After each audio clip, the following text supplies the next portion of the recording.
Param Vijayate Sri Krishna Sankirtanam. Total world victory of Hare Krishna. Welcome to another Vaishnava Voices episode. My name is Sitapati Das. My name is Anadevi. And today we're joined by a very special guest, Dhira Govinda Prabhu, Dr. David B. Wolfe, author of, among other things, this book, Relationships That Work, The Power of Conscious Living, a transformative approach, communication approach to self-realization. So many other things that we could talk about, but this is going to be the focus for the episode today.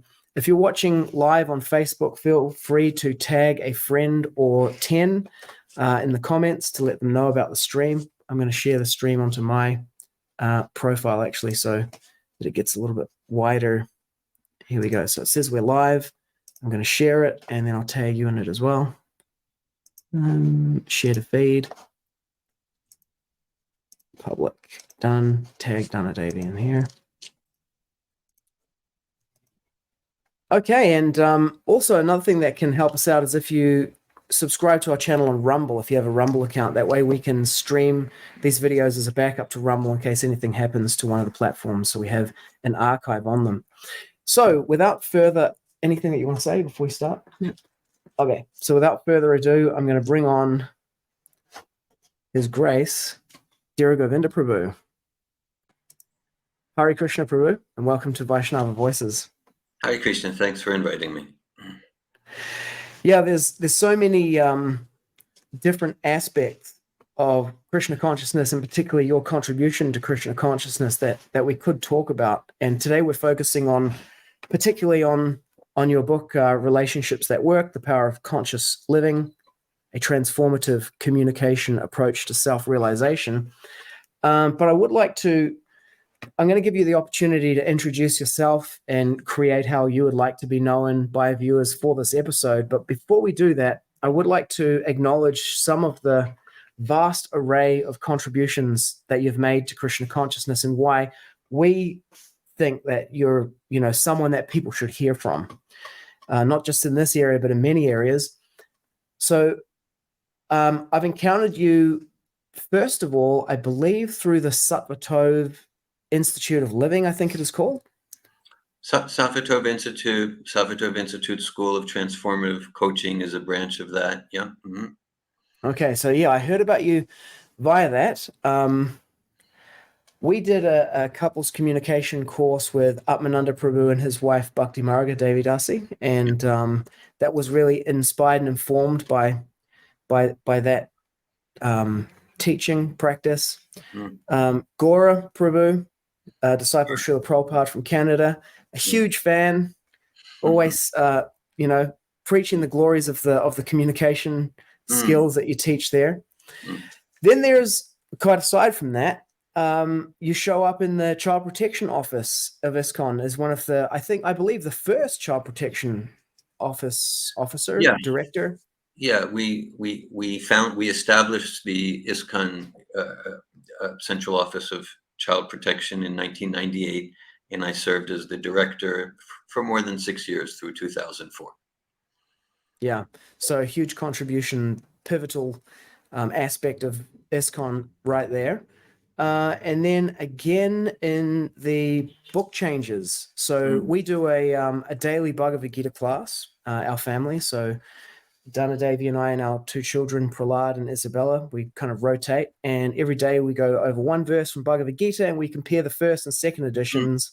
Jayadvaita Swami's annotated, Max 72 with the changes, Madhu Devisa's definitive change set between the two, and Prabhupada's original manuscript, and just we're teaching our children and exploring for ourselves, what are the nature of the changes, the kind of what informs them.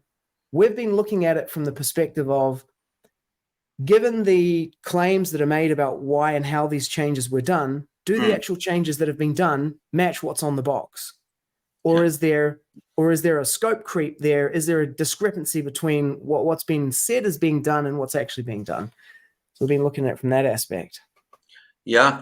I mean, I've been writing about that and sharing my writing publicly for about a quarter century since I Jayadvaita Swami has been a mentor of mine since like 1984 when I was Bhakti Dev in Israel. He visited Israel, and I've had correspondences and in-person conversations with Jayadvaita Swami and Dravida Prabhu, going back to the late 90s on some of the book changes that for me have been particularly concerning. And so I've appreciated those communications. And in some instances, Jayadvaita Swami and his team acknowledged that the points I were making were valid, and they changed back in some instances. And in some instances, I appreciated and agreed with his points of view. So yeah, I've been writing about that, and sometimes with a lot of emotion since the late 90s. Yeah. Yeah, and I think it's appropriate, to respond with emotion to things that, you know, touch us and go deeply into our heart, and that we put our heart into. And a lot of times people are asking for, like, yeah, but have you found the smoking gun change? The change that demonstrates that the whole thing is like criminally deviant, or dangerously, something like that. They're always looking for that change. And going through it, we find problematic aspects to the whole thing, and various different ones. But you found one particular change in the Chaitanya Charitamrita that was problematic for you, concerning, and then you ended up writing, pretty extensively on it, and it turned into your paper, The Prominent Link, which became a discussion of Guru Tattva, which then becomes a whole other area of contribution that you've made. Yeah, right. Yeah, it was in 1999, and I was serving at that time as chairman of the board of directors of ISKCON New Raman Reti. That's ISKCON of Alatra, which was, I think still is, the largest devotee community in North America. I had just conducted an Ishtagoshti in the temple room. It was a Sunday morning. And afterwards, I was kind of available for members of the community to approach me. And I was sitting there, and in my personal reading, I happened to be in my cycle of reading Prabhupada's books. I was on the first page of Chaitanya Charitamrita. So I read, and I just noticed something. And then when I got home, I looked at my set of books, and I said, oh, there is a difference here. And I saw, oh, the set of books in the temple room that was published in 1995. The set of books I had at my home was like, from pre 78. And I just assumed, because I hadn't put my mind to these things at all at that time, 1999. I just assumed that the editors, maybe they heard Prabhupada's dictaphone dictations, and maybe the original editors from the 60s or 70s couldn't understand Prabhupada's accent or something like that. So I wrote to Jayadvaita Swami. He referred me to Dravida Prabhu, and I said, is something like that what happened? I was completely trusting, and first of all, I appreciated that Jayadvaita Swami and Dravida Prabhu, they were responsive to me, and they were respectful, and they were punctually responsive. And the change that happened, the difference in the two, is in the pre-78 versions, Prabhupada twice uses the words initiated. He uses the word initiated to describe the relationship between Jagannath Das Babaji and Bhakti Vinod Thakur, and between Bhakti Vinod Thakur and Gaurakishore Das Babaji. And in the 1990s version, the word initiated is taken out. It's deleted.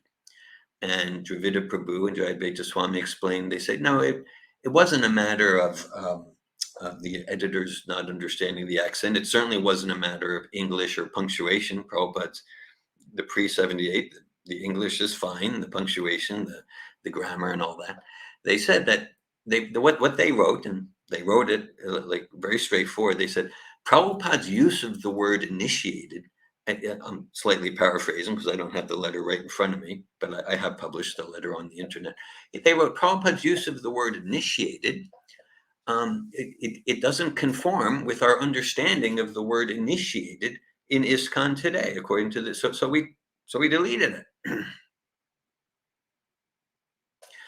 So I know, like, I'm a junior devotee and all. For me, that's a smoking gun. That's a smoking gun. It's not a smoking gun that shows that all the changes are bogus. And no, they did some good editing that I believe Prabhupada would approve of, like that. But see, it's not even, so in other words, like, that's not changing grammar. It's not changing punctuation. That's changing philosophy. That's changing philosophy. So I appreciated their honesty. I said, like, well, but this isn't okay. So I wrote an article about it. And then it was actually it's not okay, because like in the article I was a bit, or more than a bit, let's call it like sarcastic. Said, well, maybe here's a radical perspective. Maybe Prabhupada knew what he was talking about. And it's radical, I know, but just, I don't know. I'm just throwing it out there. So like maybe that instead of deleting what Prabhupada wrote to conform with the current GBC conception, maybe ISKCON organization, maybe we as individuals, maybe we have something to learn. And we have something to learn. Just fast forwarding a bit, a few years later, I was at New Raman Reti. It was a Sunday feast, and I was just kind of strolling around. And Jayadvaita Swami was in Alachua at that time, and he saw me from a distance, and he called me over, and he said, "Oh, Dhira Govinda, we just had like a BBT trustees meeting. I'm not sure where in the world." And he said, like, it seemed like for like 2 days, for hours each day, they discussed the first page of Chaitanya Charitamrita. So it raised their awareness. And they decided, like, in future editions to put back one of the initiated. And so anyhow, for me, I mean, the substance of that is huge. And bigger than that, I wrote an article 2003, 2004, posted it on the internet. It's called The Weightiest Argument, which, because even bigger than the substance, what could be bigger than the substance of deleting Prabhupada's word, of initiated? It's like that. It's what there's a knowledge filter here. In other words, like, they're acknowledging they're like the reason for that change. And in that situation, I'm comfortable not using the word change, rather using the word adulteration in that one. And so basically, it's not punctuation, it's not grammar, it's not English, it's not tone, it's not feel. It's just like we are the gatekeepers for what aspects of Prabhupada you're permitted to get. So I said, like, this is a problem. And the term "the weightiest argument" is directly quoted from Dravida's letter. He said the weightiest argument in making the change was that Prabhupada's use of the term isn't consistent with the understanding of the GBC. So maybe in all the Prabhupada's writings, that's the one place they did that, but we all know that's not true. So any sincere follower of Prabhupada should feel outrage about this. Preach. We could do a whole, and we will do a whole episode on this topic, but just a couple of points to this thing here.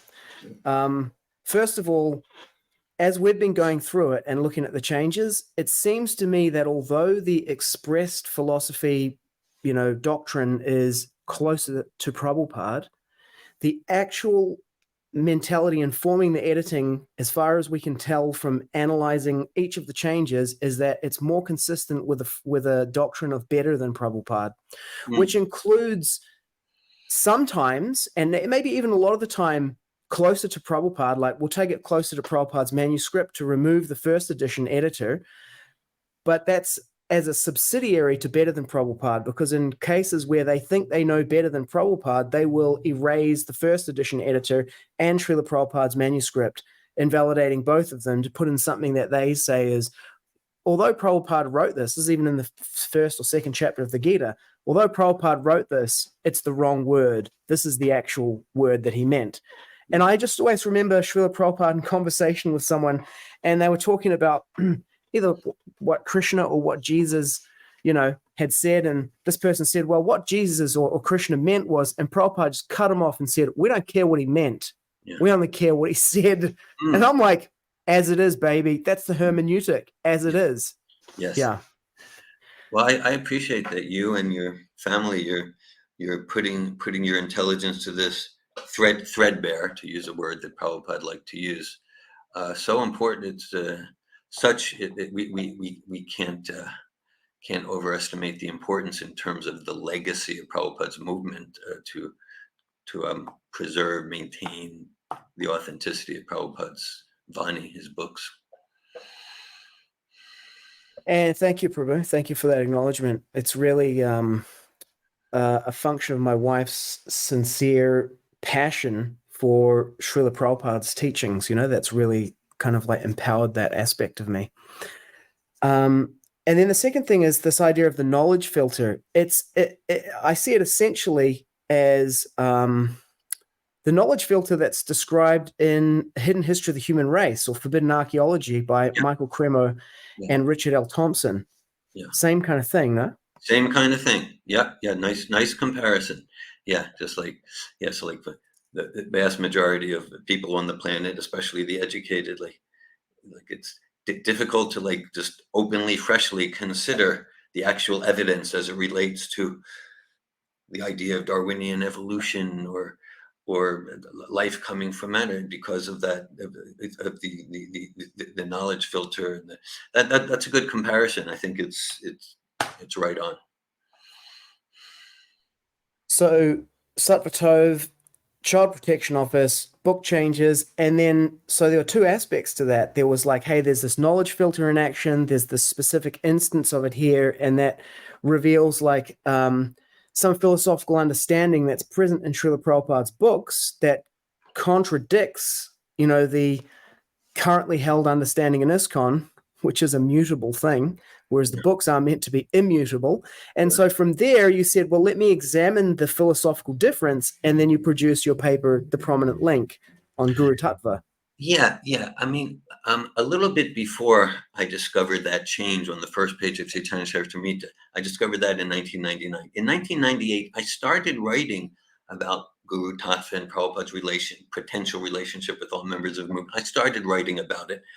Then after that book change, then like I solidified some ideas that was there, but kind of a bit vague. And then 2001, I came out with Srila Prabhupada, The Prominent Link. As years went on, I kind of expanded that to Srila Prabhupada, Current and Direct Link, and other articles, other papers, other booklets, establishing philosophically, again, like not based on managerial directives. For example, in my writings, it's like practically absolutely never mention the July 9th letter or the May 28th conversation, because of course everything from Prabhupada is transcendentally absolutely valuable. At the same time, I don't consider them particularly important to understand the philosophy, right? Prabhupada makes it very, very clear, apart from anyone's interpretation of any letter or conversation. Srila Prabhupada makes it very clear that the essence of the process of initiation is Divya Gyan, the spiritual master imparting transformational, transcendental knowledge to the heart, to the consciousness of the sincere disciple. That Divya Gyan, he equates that. Actually, there's a lecture in Auckland, New Zealand, where Prabhupada specifically talks about Divya Gyan, that is Diksha. So the essence of Diksha, the essence of the process of Diksha, of initiation, is Divya Gyan. And of course, the sincere disciple qualifies themselves to receive that Diksha, that Divya Gyan, through sincerely, humbly following Prabhupada and rendering transcendental service. Also, Prabhupada makes it clear again and again and again that this Divya Gyan, Vani, it's in no way dependent in any way on physical presence, physical proximity in the same room or the same planet. Prabhupada makes that very clear. And so what I'm asserting, what I've been asserting for 20 some years, is that so for one who genuinely, not pretentiously, but for one who genuinely receives the most direct personal divya gyan from Srila Prabhupada, then Srila Prabhupada, according to the Srila Prabhupada's definition, Srila Prabhupada is their direct current link to Krishna's parampara. And that's not, because sometimes people will say, it's just like, but are you saying no, none of the ISKCON gurus are pure devotees, or the Gaudiya Math, or what do you? I'm saying that those are very unimportant questions, very unimportant questions. So that Prabhupada's full 100% availability to be the living, current, direct link to the disciplic succession for those who sincerely follow him in that capacity is in no way dependent on the level of advancement, corruption, purity, impurity of anyone else in creation. Like, okay, for me personally, I can say, like, I'm enthusiastic and inspired to support and encourage people to develop their direct personal relationship with Srila Prabhupada, with Srila Prabhupada as their direct, living, 100% available current link to the parampara.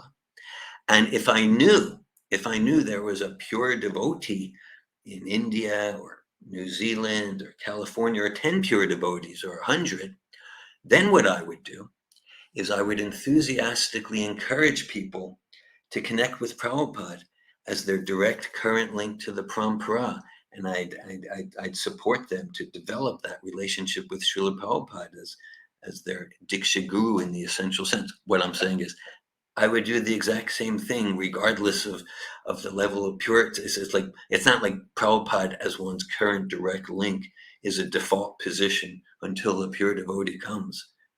Like that. So, and of course, so that's like Prabhupada's fully 100% available. Nothing missing through his Vani and his Vapu. Of course, a particular form of Vapu disappeared November 14th, 1977. At the same time, Prabhupada's 100% available and present and living also in Vapu forms, like his Morti, like his pictures. If he's not 100% available in his Morti and pictures, what are we doing? Are we doing idol worship? Prabhupada certainly didn't give us idol worship to do. So he's available in Vani and Vapu. So philosophically, Prabhupada's 100% available. And Prabhupada established this through his teachings and through his personal example. Well-known historical facts, right? Before November 14th, 1977, Srila Prabhupada formally initiated hundreds of disciples, essentially initiated and formally, hundreds of disciples, without those disciples having any physical interface whatsoever with Srila Prabhupada. Meaning, Srila Prabhupada did not conduct their ceremony of official initiation. Srila Prabhupada did not chant on their japa beads. Srila Prabhupada did not select their spiritual name. Srila Prabhupada did not send them a letter of acceptance. They never saw Prabhupada at a temple or an airport. They never had a phone conversation. No physical interface whatsoever. Still, it's very clear, it's unargued, no one argues, that for those disciples who received formal and essential Diksha initiation from Srila Prabhupada before November 14th, 1977, Srila Prabhupada's their current and direct link to the parampara. As far as Prabhupada being fully capable to do that on November 13th, 1977, and then somehow as of November 15th, 1977, he lost his empowerment, I haven't seen an argument for that that's convincing. You're clearly very passionate about this subject. Let's explore this just for a second here, although this is not the main thrust of today's episode. This is a teaser for the upcoming prominent link, current and direct link episode. But Prabhu, didn't you just describe Ritvikism? Ritvik, as far as I understand from Prabhupada's teachings, Ritvik is a Sanskrit word that means priest. So, um, so use the word like Ritvikism. That would translate as priestism. What do you mean? No, I refer to the well-known philosophical and managerial, doctrinal, which then translates into like an organizational ideology of the ISKCON reform movement, aka the Ritviks, Madhu Pandit Prabhu, Bangalore Temple, we are going to take ourselves out from the ISKCON managerial structure, and it's a banned heresy by the GBC, right? To adhere to the Ritvik philosophy that one can take direct initiation from Srila Prabhupada. And then, of course, the argument, they do an ad ridiculo argument by saying ad absurdum, like, well, why don't you just take initiation from Chaitanya Mahaprabhu or Bhaktivinoda Thakur or Jiva Goswami? Yeah. Of course, your current and direct link, precludes that, and that's really a straw man anyway. But how is what you're saying not the banned heresy of the evil doctrine of the Ritviks? Yeah. Well, this relates to communication, because my experience, this relates to communication. My experience since, well, again, about 35 years. I guess maybe actually, the first time I started having some thoughts about these things like as early as 1985 when I was serving in Israel in the Middle East. The first time I really kind of consciously started thinking about these things was 1990. I was actually visiting Cairo, visiting Egypt. There was a sannyasi there, and he had some papers on these topics. That's when I first started thinking about these. And I first started writing, like I wrote a paper called The Humble Guru in 1998. And anyhow, again, Ritvik, it's a fine word. It's a Sanskrit word that Prabhupada used. I'm of course, clean to use it in the way Prabhupada used it. It's a word that means priest. Okay, so in almost every case, almost without exception, when I've seen the term Ritvik or Ritvikism used, I've seen it used as, and this is a term from my book, Relationships That Work, The Power of Consciousness. I've seen it used as a roadblock to effective communication.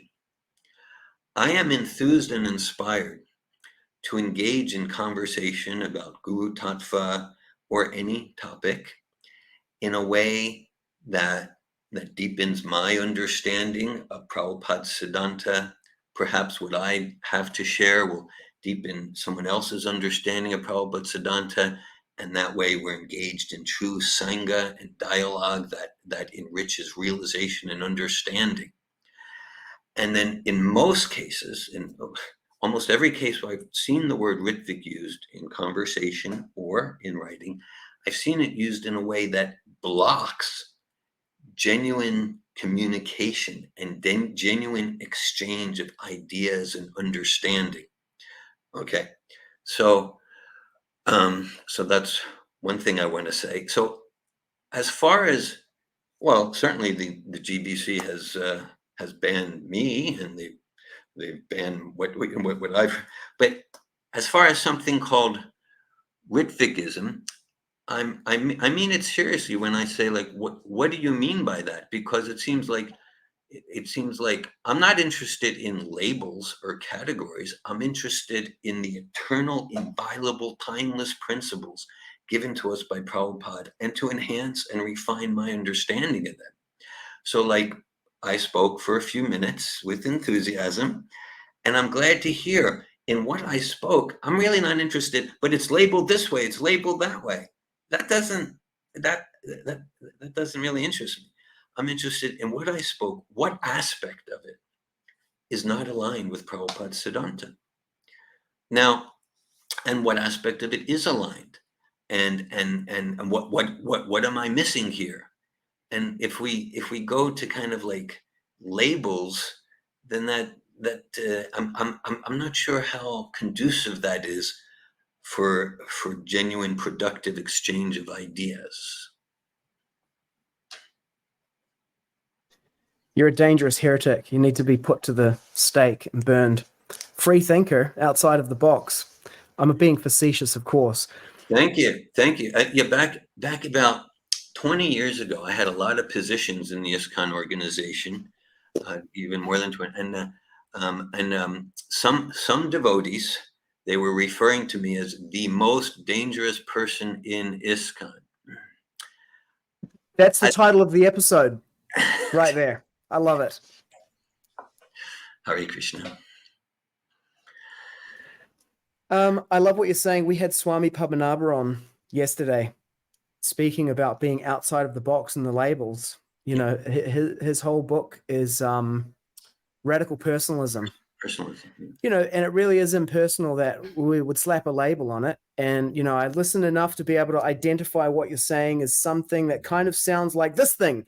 And then immediately I label it, put it in that box, and that box has a radioactive label on it. And I know that I'm not allowed to look inside that box, because if I do, I'll catch leprosy or something, right? That's how I've been indoctrinated to think. And that really contravenes the introduction to the Bhagavat. It's Philosophy and Ethics, I think, is the name of the speech or paper written by Srila Bhaktivinoda Thakur. Completely. Nice reference there. I'm just trying to find it. I mean, I found a piece of it here. It says, one thought is a road leading to another. Thus, the reader will find that one thought, which is the object today, will be the means of a further object tomorrow. Thoughts will necessarily continue to be an endless series of means and objects in the progress of humanity. Yeah, and he talks about the fruitless critic who reads simply to refute without understanding something. And he says, you know, rather than the fruitless critic will tell us that, you know, the old roads should be destroyed and we should build something new, rather than seeing that they are ways for us to move forward. So even though I may not agree with what you're saying, I can find some value in there or something, and like, okay, what can I take from this, you know, to be able to actually discriminate or discern or to interact with something. I think he's quoted as being, Aristotle says, it is the mark of an educated mind that it is able to entertain two ideas simultaneously that are contradictory without accepting or rejecting either one of them, to be able to consider them. I guess so there's the labeling this whole idea that you've presented as Ritvikism and then putting it in the radioactive box, you know? I know that this is a forbidden thinking. So that's one thing that people are going to think. Yeah, right. And I can say that like, and okay, like I'm asserting that Srila Prabhupada is fully 100% available to be the current and direct link to the Parampara for any of his followers who sincerely accept and serve him in that capacity. And so I've given the philosophical, the shastric, the basis for that. So what refutes that? I've been asking that question for a decade. So it seems like that now to call that Ritvik doesn't make any sense to me. Why to take this eternal system and process and philosophy of essential and direct and formal initiation that Prabhupada gave us by his teaching as an example and call it priest? Like if we look at those hundreds of initiations that Prabhupada conducted before November 14th, 1977, where he had no physical interface with the initiates whatsoever. How many of those hundreds of initiations did Srila Prabhupada or anyone call Ritvik initiations? The answer is 0. For me, apart from the fact that Ritvik is an emotionally charged term, even if it was like a warm and fuzzy term for everyone, it doesn't make any sense to call the system of initiation that Prabhupada established by his teachings, his philosophy, and his personal example, to call it Ritvik or Ritvik Guru, Ritvik initiation. Prabhupada never called it that. It's just that to name it that is a concoction. So I don't identify it, not because I don't want to be identified with Cam, just because this eternal, timeless, universal philosophy, why to give it? It doesn't make any sense to give it that label. Again, the number of those initiations before November 14, 1977, where the initiates had no physical interface with Srila Prabhupada whatsoever, the number of those initiations that were called Ritvik or Ritvik initiation is 0. So let's not call it that. Let me just check in on something. What do you think if we continue to explore this now, or should we change to communication? I think that's a very interesting topic for another time. Okay. And we advertise it as a communication. Yeah. And it has to be as a communication. Yeah, okay. Yeah. I've got a few. Integrity, what we said. Yeah, okay, great. So I have some further objections, if you like, that I would like to present to this idea and to explore with you to see how robust and resilient it is. And let's do that in a dedicated episode to this topic. So for everyone who's been watching so far and is intrigued by the line of conversation so far, tune back in for another episode with the most dangerous man in ISKCON, Dhira Govinda Das, about the prominent link, the current and direct link, coming soon to Vaishnava Voices podcast. I think it's going to be a very powerful interaction and intelligently discuss, because that's what we need, rather than just getting boxed in how to think and what to think. And looking forward, and I appreciate your loyalty to Srila Prabhupada. There is not many left in this world. And if we can inspire that for young devotees and new generation coming in the future, loyalty, it's a big deal in this world, Kali Yuga. And thank you for being Hare Krishna. Such amazing soul. Yeah. Okay, so stick a pin in that.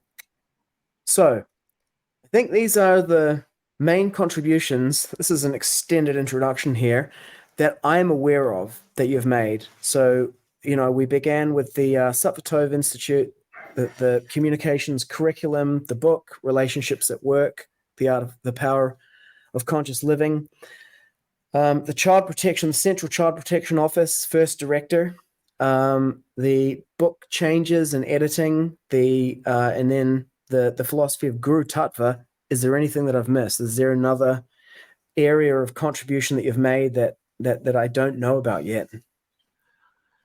Well, there are a few areas of my attempts to serve Prabhupada's mission.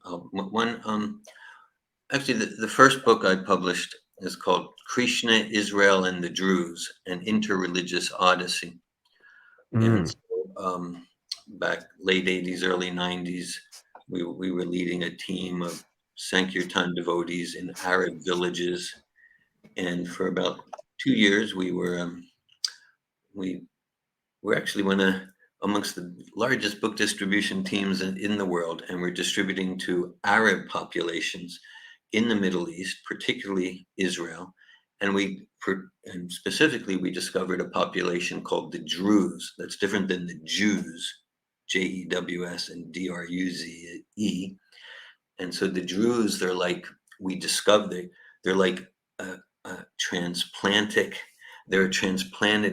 Vedic sect to the Middle East, and they've needed to kind of pretend to be Muslims for like the past 1,200 years to avoid being annihilated.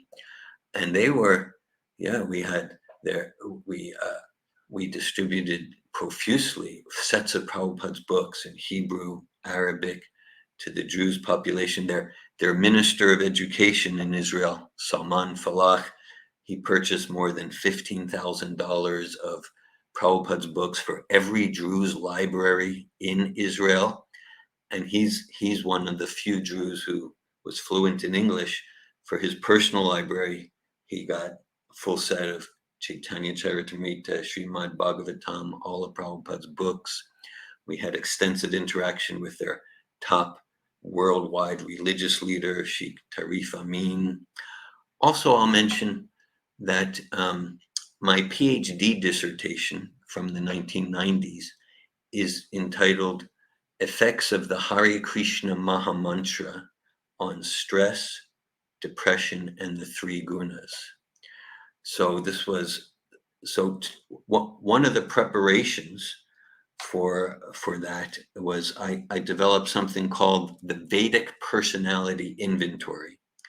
It's a rigorously validated, based on the most advanced social science statistical methods. It's a personality inventory like the Myers-Briggs or the Minnesota multiphasic, based on the psychology of the three gunas as described in Bhagavad Gita and Srimad Bhagavatam. And the VPI, it's now, I developed that in the mid-90s. It's used throughout the world by practitioners and researchers. And that was one of the measuring instruments for our Maha Mantra studies. And so we conducted both single system and group designs, studying the effects of Maha Mantra on life satisfaction, stress, depression. And the participants were persons who were not familiar with chanting Hare Krishna. And so we've done a lot of publications in scholarly social science research journals, not so much in recent years, but a little bit in recent years. So that's just another direction of where I've attempted to serve the Sankirtan movement. Two questions about that, Prabhu. Did you double blind the Maha Mantra with chanting Coca-Cola or some other mundane sound vibration? Yes. Yeah. In our group study, we this is back in the 90s. Yeah, we had three groups. There was a control group who didn't do anything. There was a Maha Mantra chanting group, and they chanted essentially like 3 rounds per day for a month. And then we had a third group that chanted. Now we didn't make it Coca-Cola because then they would know it's like ridiculous. But we combined some Sanskrit words into a sort of nonsense mantra, but we told them it was the real mantra. So we used deception in the name of science. Yes, we did. So we had a control group, which made the statistical analysis more complicated, but also stronger. And the Maha Mantra group, the results were very, very strong, with strong statistical significance. The Maha Mantra group decreased depression, increased life satisfaction. We controlled for things like gender, age, and now in more recent years. So the answer is yes, we did a Coca-Cola placebo group. And in more recent years, especially the past 8 years, there's a team of researchers. I'm on the team. The team is led by Dr. Gopal Damirla. He's an oncologist, and he got excited about this, and he's made it his life mission. And this team is doing effects of chanting Hare Krishna, including with the placebo group, effects of chanting Hare Krishna on HRV, heart rate variability. We published one article about that in a medical journal in 2018, and quite an extensive study is coming to completion. Down one arm of the study is in the United States, the other arm of the study is in Rishikesh, with one of maybe the largest research institution in India funding it and hosting it. And our intention is in the next few months, year maximum, to publish more articles on these updated studies. Epic. My second question, have you correlated the Vedic Personality Inventory with any of the astrological calculations? And I asked this because we had Ulysses Guerrero come on a few episodes ago, and he has the VedicWay.org, and he has a Varna calculator on there. You punch in your birth date, your location of birth, and it tells you what your Varna is, which is your essential 3 modes conditioned nature psychology according to the position of the moon. And we published that with the episode, and then a lot of people jumped in and said, this uses the wrong astrological calculation because there's another format for the whole thing. I'm like, hey, the jury's out for me on astrology altogether, and you guys are arguing about the details. But have you ever done that? Because it seems to me, as an armchair kind of amateur scientist, that the Vedic Personality Inventory could be used to correlate or to validate one of these astrological calculations to see, you know, is there an astrological calculation that matches what your inventory shows? Okay. Thanks for that question. I haven't done that. I don't see myself doing it. I definitely support someone else who wants to do it. You know, when I first developed the VPI in the mid-90s, really, as a practical use, I mean, we've used it. The main use so far that I've used it for is to validate the concept, the constructs of the three gunas as valid, real constructs, and then that gives credibility and trust for these ancient literatures, Bhagavad Gita. And from as far as practical application, my conception was that this is a tool for career guidance. I use a Western term for career guidance, but essentially, in Vedic terms, that means for determining one's varna. So I haven't taken it further to correlate it with like Vedic astrology, but that's an exciting idea, and I like it. Easy for me to do. I've done my Varna according to that calculator. I just do my VPI and then see if they match, right? There you go. Anecdotal, one point of datum is not evidence, but question for you, is vedicpersonality.org the website that people go to for this? Yes, I'm 99% Okay. sure.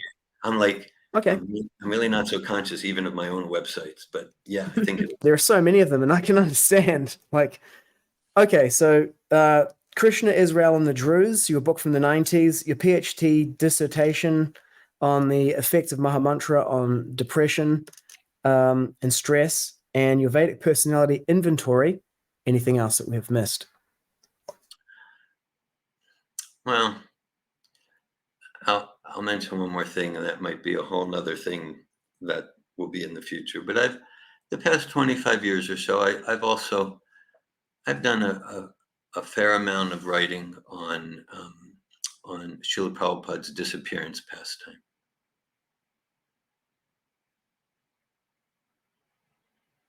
Is there a book available now, or? I've written a book review, and I've written several articles, including book forwards. Mm-hmm. Glad to Okay. share it with you if at any point you're interested.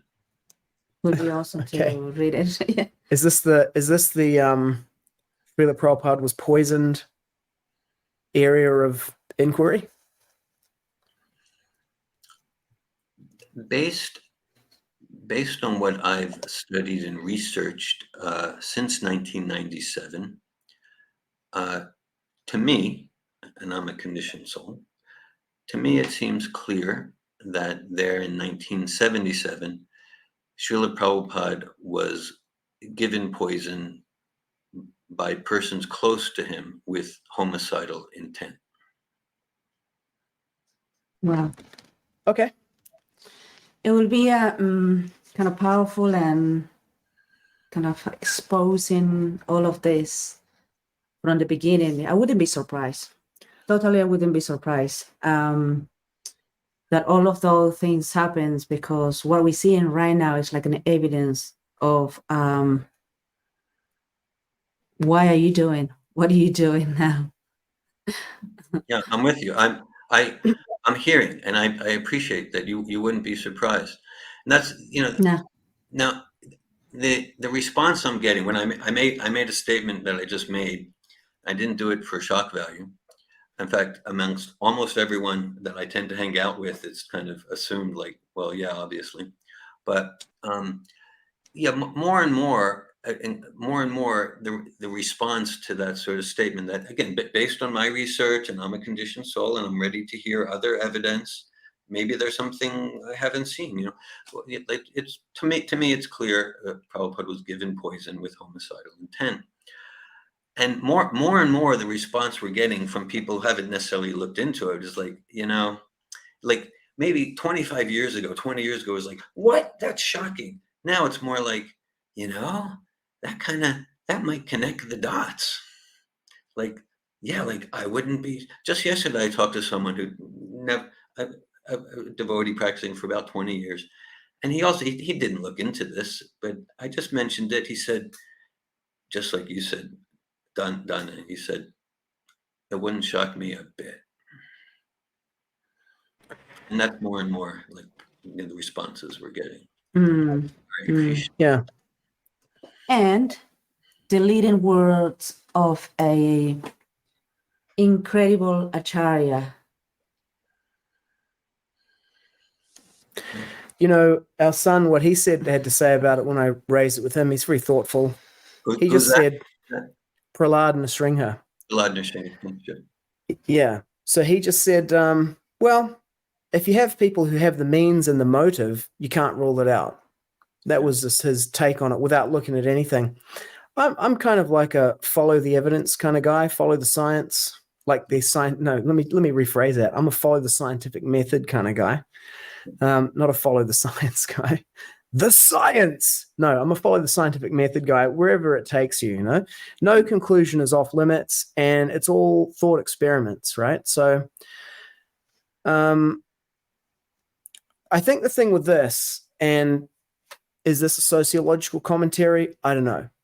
It's simply this observation that with the benefit of hindsight, if you were to look back and say, if I had adopted that as my operating hypothesis at the time and interacted with the world, and I always put it like this, if I'd based my investment strategy on that as my, because, you know, savvy investors actually have like theoretical frameworks that they use. They're not just like throwing money on whatever everyone else is doing. They understand the market fundamentals. If I took that as my theory and my hypothesis about the market and its fundamentals and invested accordingly, I would have made a killing afterwards. That doesn't mean that that's true, because I can have a wrong theory that correlates with what happens, but it's unfortunate, or whatever it is, that as you say, people like that connects the dots. It's unfortunate, and it does tend to lend credence, because a theory in the scientific method is based on its explanatory power, which is its ability to explain observed phenomenon and make future predictions. And so given its high correlation and explanatory power for past observations, you'd be foolish not to be considering it as like okay, if I theoretically war game the future scenarios based on that hypothesis and a bunch of others, I got a whole, you know, book of them, you know. I got the official GBC rubber stamped one here, and I war game that one to see what people will do and what will happen in the future. And then I war game it on the deepest, darkest ISKCON conspiracy theories, and I see what the future things look like. And then I go, well, what am I going to do for my life and my family? And how am I going to position us? And how am I going to instruct our children? Those kind of things. I just think that's just part of being a responsible, mature adult and a leader in a family or in your own life. Not to necessarily believe any of these things, but to just consider them and to see where it takes you. Yeah. I appreciate and resonate with that approach and that mentality. And related to what Donna Devi said a few minutes ago, yeah, because it's clear there's some attempts, maybe to some extent less than conscious, to some extent conscious. There's clearly attempts to kill Prabhupada's Vani. So it doesn't seem crazy to me to think that there may have been an attempt to kill Prabhupada's Bapu. And again, apart from what seems, if I look at really 5 or 6 major categories of evidence, they all point to Prabhupada being given poison with homicidal intent. I'm not using the term they killed Prabhupada, because Prabhupada in co-creation with Krishna, like Bhishma Dev, you know, it's all a co-creation with Bhishma. So Prabhupada left when he chose to leave. But it's just like, let's say with Jesus could have sent a thunderbolt or whatever, but in co-creation with God, Jesus arranged for, you know, the whole crucifixion thing. That doesn't mean that the Romans who hammered in the nails are pure devotees. Okay. Even Krishna, his own disappearance leela, Yeah. you know, with the arrow, the hunter's arrow into the heel. Yeah. Yeah, and sometimes I've heard, and even, I mean, I wasn't, actually I was, in 1997, I was serving as chairman of the board of directors of New Raman Reti. And that's when I first heard these rumors, came out on the internet. And the members of the community, they were coming to me and they were saying, the Prabhupada was poisoned. And I said, well, I assume it's all nonsense, like that. I assume it's all nonsense, like that. But then when I started looking into it, I'd say, oh, well, it seems maybe there's a 5% chance it's true. Then maybe there's a 20% chance. I mean, and actually, the first time I began to take it seriously, this was a little later in '97, and I was serving as chairman of the board of directors, and I was hosting. We had a family hosting of Ambarish Prabhu and his wife Svaha. Their two daughters are about the age of our son and daughter. And again, this is back in '97. My children are both in their 30s now. But anyhow, we're just having a family, devotee hosting thing. And our wives were in the kitchen and the kids were playing. And I was sitting with Ambarish in the dining room, in the living room of my home. And he mentioned about this idea of Prabhupada was given poison. And I said, yeah, that's ridiculous, right? It's nonsense. And he said, no, this is credible. This should be taken seriously. And he said, like, you're the chairman of the board of this community. You should take this seriously. You have a responsibility. I said, really? So then, I regard him as a credible person. So that's when I thought, okay, I'm going to look into this. And then certainly one of the main categories, because at that time, I was on the GBC email conference, and one thing I noticed is like everything from then till today, everything I've seen, everything that might be an exaggeration, but I don't think it is. Like everything I've seen from the GBC on this topic is bluff, concealment, deception, concealment of the lies and the deception.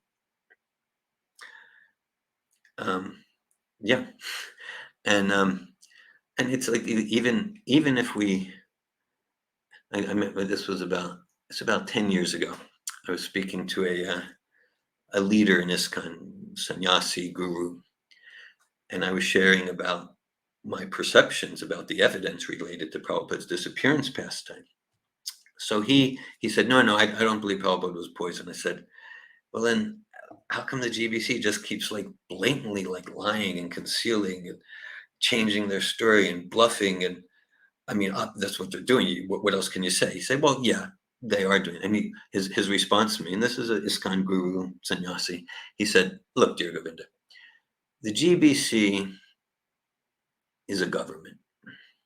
What do governments do? They lie. So that's all the GBC knows how to do. In this situation, they really have nothing to lie about, but they just can't help themselves. I'm just sharing it as it is. So, and then, yeah. I mean, Dr. You mentioned science, like Dr. Stephen Morris.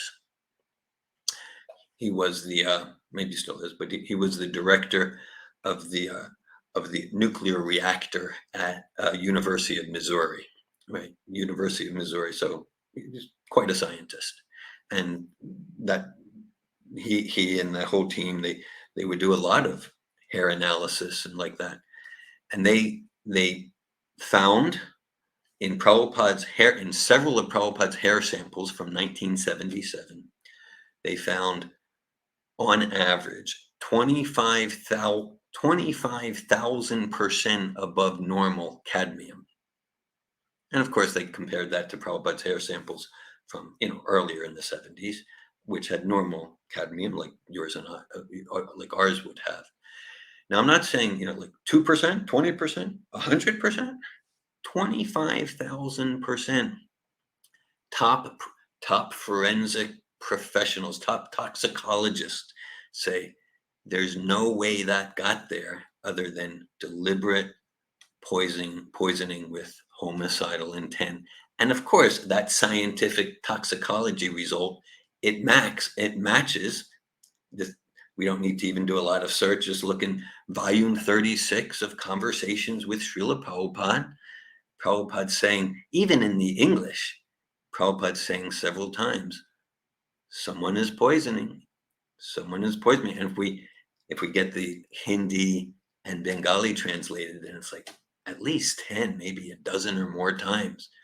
Prabhupada saying, and this isn't something anyone needs to believe Dhira Govinda about. You can just read volume 36 of the Conversations.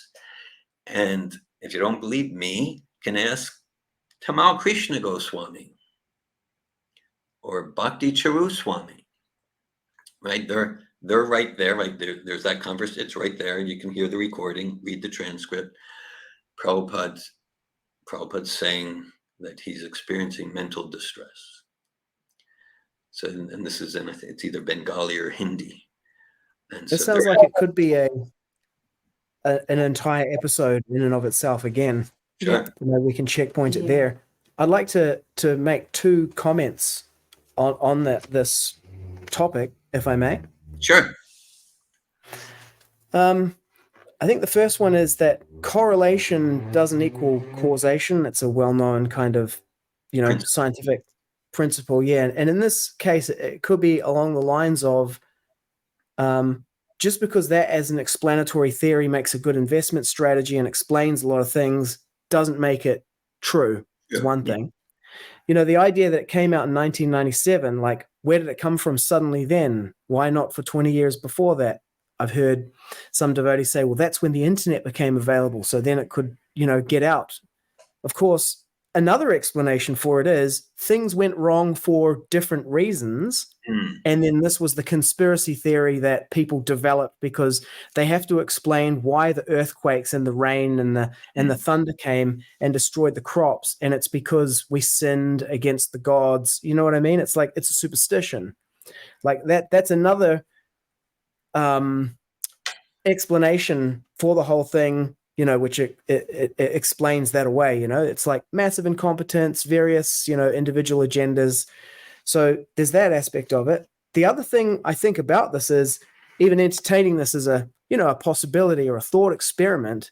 There's a couple of things about it. It's really more of two things. It's a statement about the intent of the people around Srila Prabhupada than it is anything to do with Srila Prabhupada's passing. As you said, his coming and going is, under the Daivam Prakritam Ashritya, under the control of the internal energy. So it would be more it's more a statement about the intent of the people around him. And then the second thing is that I think the other thing about it, and this is why I'm like, all day, all night, why not? Even though it's a forbidden thought crime for ISKCON, it's like the most dangerous man on the planet. Of course. Why wouldn't you? If I was the bad guys, I'd try to do that too, You don't try to do that to just anyone. You do that to the guy who is the significant threat to the Asuras on the planet. Of course they're going to try that. I like it from that perspective personally. I'm like, yeah, epic. Of course, man. That's the way to go out, So yeah, the most dangerous man on the planet, Srila Prabhupada. Yeah, why not? I appreciate let's do a whole episode on it. I appreciate all those perspectives, including what you say about the intent, the consciousness. That's so key to be open to what was that consciousness and how has that affected me? How's that affected Prabhupada's movement and different organizations? Such a valuable thought exercise. The other thing is observing the current situation right now. Not only that we are in Kali Yuga, but there is a lot of infiltration in the different country governments. There is a lot of manipulation, and mostly because there is some sort of control over something that is more powerful or could become powerful, or domination. And that is the common sense that I got myself. If every country, they are trying to spy and they're trying to see what they do, they're not doing, trying to control, dominate, take the resources and become themselves powerful and so on. So what makes you think that in this society of Krishna consciousness is not going to happen? Yeah. What makes you think just because a person is wearing cloth and behaving like, oh, so saintly and saying some fancy, flowery words is actually representing being a true friend or a true master or a true swami? Yeah. What makes you think that? You know, is there any the words go so in English, any proof of it? You know, Right. how do you prove that you are sane? How do you prove that actually you are true to Srila Prabhupada? How do you prove of it? You know, and look at it. Look, you know, sometimes you got, this is all wisdom. Observe the person. Observe the trajectory of their life. Observe. It is in that observation, in that trajectory of their being or life, you will see who they really are. Yeah, very salient points there related to what Sitapati Prabhu shared. That you said, you both said, like it makes sense. Like the powers that be, and they can see that Srila Prabhupada's, you know, as far as like destroying the whole consumerist society that's built on gross violations of basic dharmic principles. Srila Prabhupada is by far the most dangerous person, and like intelligent, non-devotional persons can see that. So like, why would they not infiltrate? And Prabhupada, he has many comments, including in his purports. Yes, there are jealous, envious people in the dress of Vaishnavas. I'm not pointing fingers who that is. Maybe some point their finger at me. It's you, Dhira Govinda Das, whatever. But Prabhupada says, like, you know, like just what both of you are into, like the infiltration, it's completely aligned with what Prabhupada sort of expected and predicted. Oh, I'm not hearing right now. I'm not hearing. Oh. Hit it again. Srila Prabhupada was very clear with that. He was saying, you know, he was saying out front that we have documentation. I mean, his discussions about how the asuras act. Yeah. What is their purpose? Yeah. What are they trying? They are so envious of Krishna. How can you not make sense of it? Do you think it's, oh, this just Hare Krishnas ignore? No. Yeah.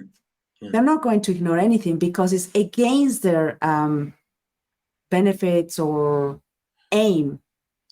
Yeah, as you said, Prabhupada made many comments that what he's doing, it for many magnates, it's bad for them economically. Like the whole thing of regulative principles and no illicit sex and no drugs, no meat eating for many people. Like this destroys our whole political economic foundation, and they can see that. Yeah, and related to what you're saying, Dana and Sitapati, it was on November 10th, 1977.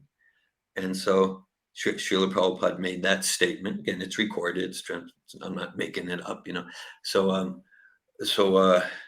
you know, Srila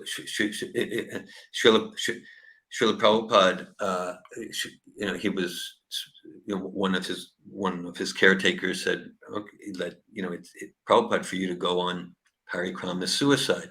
Prabhupada said, to stay here is also suicide. So then his caretaker said, now, Prabhupada, you need to choose which suicide. And then Prabhupada said, Ravana will kill or Ram will kill. Better to be killed by Ram, eh? And then, you know, explained about Marichi. So basically, it seems to me, Prabhupada, just despite what some say, Prabhupada was not a senile, elderly Bengali. He was, I mean, that was the same time period. He was lucidly translating Bhagavatam purports. So Srila Prabhupada, he's saying, Ram will kill or Ravana will kill.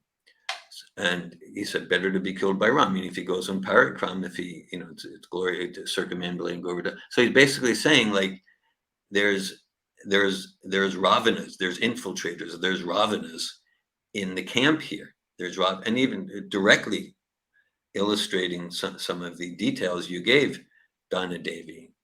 And, you know, because again, such a brilliant, lucid analogy and metaphor that Prabhupada gave. Because What's Ravana's modus operandi? Dress as a fake sannyasi and steal the energy of Ram. Steal Sita and dressed as a fake sannyasi through trickery.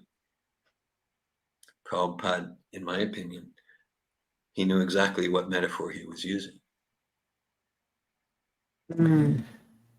That's a great segue to this question, in terms of building out your complete curriculum vitae contribution to ISKCON. I have a friend messaging me, Anonymous Krishna Das. He says, my friend thinks Dhira Govinda is a Mossad agent working to subvert ISKCON. Okay. You mentioned about people pointing the fingers to you. Would you like to confess on the episode? I've been exposed. Really, there's no, as if you would say you were, if you were. I would like to say a shout out to Mossad, because they definitely do not get the credit that they deserve for their work, unlike the CIA and other agencies who are often publicly cited. Mossad gets virtually none of the credit that they deserve for the work that they do in the world. And, if you were a Mossad agent, I would encourage you to have the agency send more devotees to do fixed up service over long periods of time in ISKCON, because it's called a Gyata Sukriti, we call it in this movement, where, if it's like, if you're getting paid and you're being told like you have to do this and you've got to pretend to be a devotee and keep chanting these rounds like that, I'm like, how many people, Yuri Bezmenov, who came out, I don't know if you've seen that. He's a KGB, says he was a former KGB agent. You just never can tell with all these things. And he talks about subversion and the process that they use. And that was what he was a political officer who was sent in to do revolutionary subversion. And he fled to Canada and got asylum. But he said that what happened to him was he was sent to India to subvert India. And while he was there, due to his contact with Vedic culture there, he just completely changed his mindset. And at the conclusion of his thing, after stepping through how Marxist subversion works, at the end he says, the only effective thing that we know that can stop it is religion and God consciousness. And I read in the comments, someone said, I'm an atheist, and this is like literally the most powerful argument for religion that I've ever seen. Wow. Powerful. Yeah, I hadn't heard of that. Yeah, so he went to subvert, but then he, despite himself, he got influenced by the sattvic and transcendent, timeless culture of the Vedas, and which is, it's the only real solution to those to the degradation, decadent movements that the Kali will continue to offer wave after wave. I question myself. Obviously, there are rumors out there floating, Some of the Swamis are representatives of the CIA. And I question myself, like, I connect, okay, these Swamis are going country to country, getting people all, charmed up, getting a lot of money, making the more sacred books and books of Srila Prabhupada, translated in different languages and change the original way of the books, what Srila Prabhupada wrote, making money out of it. Where is the money? Srila Prabhupada said, hey, farms, develop a varnashram, ashram, protection of women, protection of children, satriyas up, grihastas taking the responsibility. Farm is the only solution. This is coming. Make the communities up. Now there is no time, because this is the plan of the Asuras in this Kali Yuga. Act. And guess what? Where are the farms? I hear there are some devotees, they have in their name like properties and so and so. These days, the Swamis have awesome houses. Supposedly, the devotees bought for them. Supposedly. And I wonder myself, I save my money that I work for.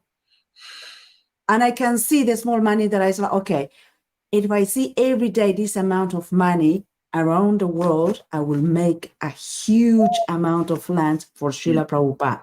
But guess what? Guess what?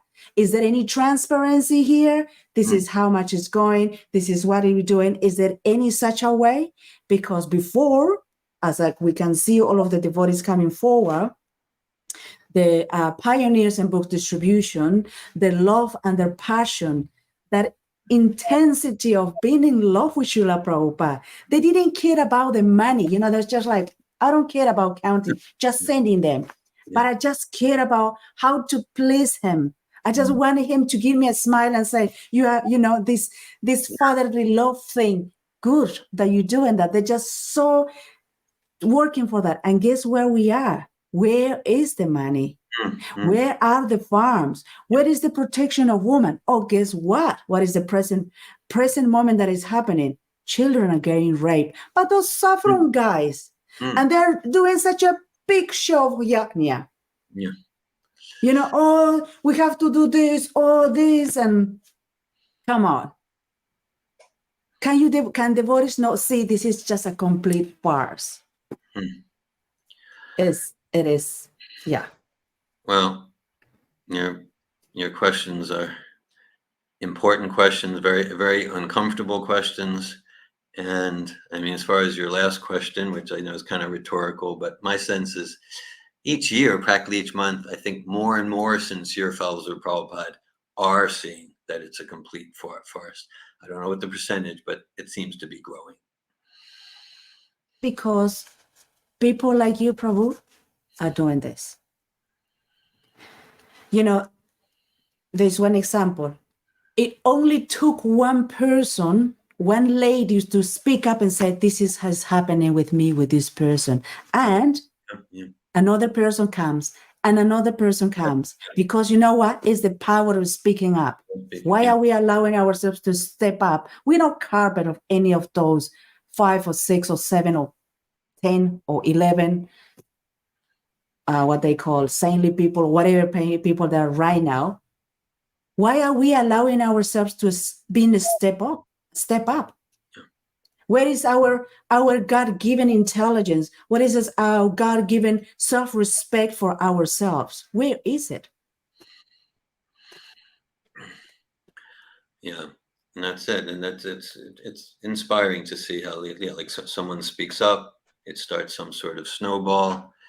I know that's been a big part of my endeavors to serve Srila Prabhupada, you know, especially in recent decades, you know, to things that I see, to speak up, even if it makes me perceived as the most dangerous person, unpopular, and to do so respectfully. I mean, and you know, it's important for me that my tone of voice, like I don't want to compromise because I want people to like me, or I just want to belong to the club. I don't want to compromise. At the same time, speak up respectfully, and on so many of these issues that we're talking about, Prabhupada's full availability, be the current link to the Parampara, Prabhupada's disappearance pastime, first page of Chaitanya Charitamrita, the so much on child protection. Yeah, when I speak up, doing my best to be respectful, civil, Vaishnav-like, and I don't get satisfying answers, or all I get is attempts to shut down and vilify and demonize, yeah, that tends to deepen my conviction, like there's something really wrong here. We can be demonized. Thank you. At least I have a title of being a demon for speaking up the truth and also raising very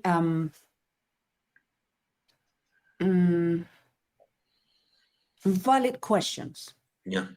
Because the truth doesn't like to be questioned, but a lie does. No, Yeah. other way around. I mean, The truth doesn't mind being questioned. yeah, a lie does. Sorry. Yeah, the other way around. Thank you for correcting. And then we have a question for the audience. Do we want to go with that question now, or do we want to move on? Up to you. Let's go. Let's ask. Okay. Oh, you want to ask a question? I think they are asking a question that I think. Yeah, okay, sure. On this topic, Muchkunda Das is asking for a friend. How did Bhakti Vijayapurna not get taken down when you were in charge of the Child Protection Office? Yeah. Okay.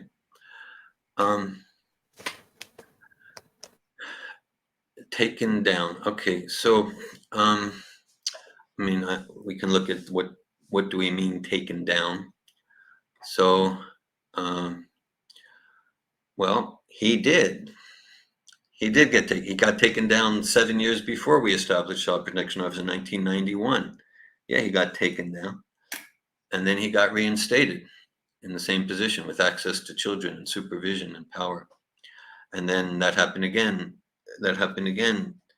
He was essentially taken down between 99 and 2002. I resigned from Child Protection Office in 2004. Then he got put back in position. There's about 7 cycles of this now. So we would, as Child Protection Office, we would come out with official decisions. And one thing, if someone's interested in this, if someone's really interested, I suggest closely read the April 1999 report on the Bhaktivedanta Gurukul village that I wrote in 99. I posted all over the internet, and I sent it to all the GBCs. I sent it to Bhakti Vijayapurna Swami, and I know he has different name now, like that. I like that. So closely read that, because in that report we did careful investigations. We had recorded investigations. It was part of my job to be a sleuth. We caught him in one lie and deception after the other. We reported it to all the GBCs, including the GBCs of Mayapur. And that's kind of, that was my service. And not just Bhakti Vijayapurna Maharaj, in many cases, we'd have official decisions with rectification plans where such and such big leader, because they abuse children, cannot be in this position. And it's but if the big leader is friends with this one, or the big leader who was convicted of child abuse, if maybe they know some things about this guru and that GBC, so then so the GBC would not enforce. The GBC's policy is they're supposed to enforce the CPO policy, but especially in high profile cases, they did not enforce. Or even if they enforced it, it would be temporary until the CPO director went away or resigned. There's many cycles of this. So enforcement and justice definitely not being blind and not followed through.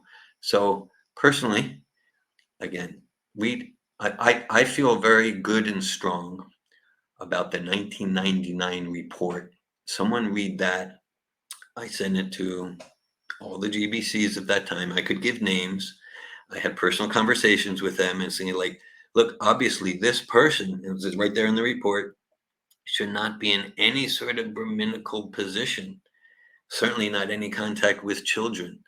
Okay, then if they keep putting him in contact and ignoring because of reasons that I can only guess, then okay. So I don't know if I've responded to the question. I'm glad to respond more if there's a request. I think this one, Another episode? Prabhu, this is another episode because it's very important, Sure. absolutely important to speak about this, because what I'm looking at is like, okay, I'm timing. Okay, you were from this time to this time, you did this report, and they were back and forth, ping pong, like yes and no.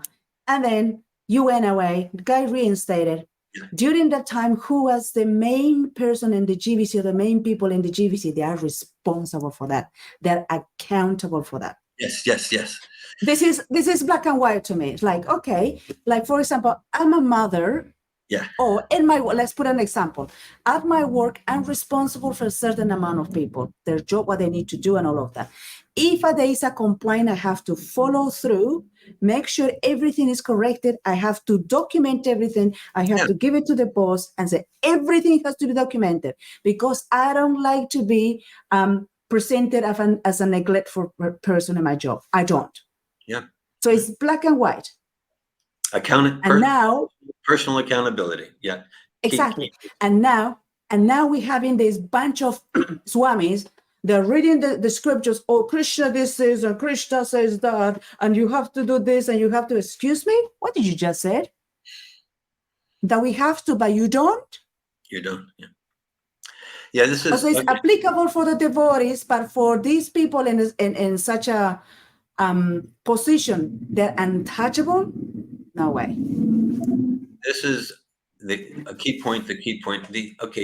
I served as CPO director for more than 6 years. Each year I would write an annual report of the ISKCON Central Office of Child Protection. So the final annual report I wrote was 2004. I wrote it in June 2004 because that's when I left that service. And then I helped to train the next CPO director. Okay. And then, so in that report, I'm looking at, what we've accomplished and what the troubles are.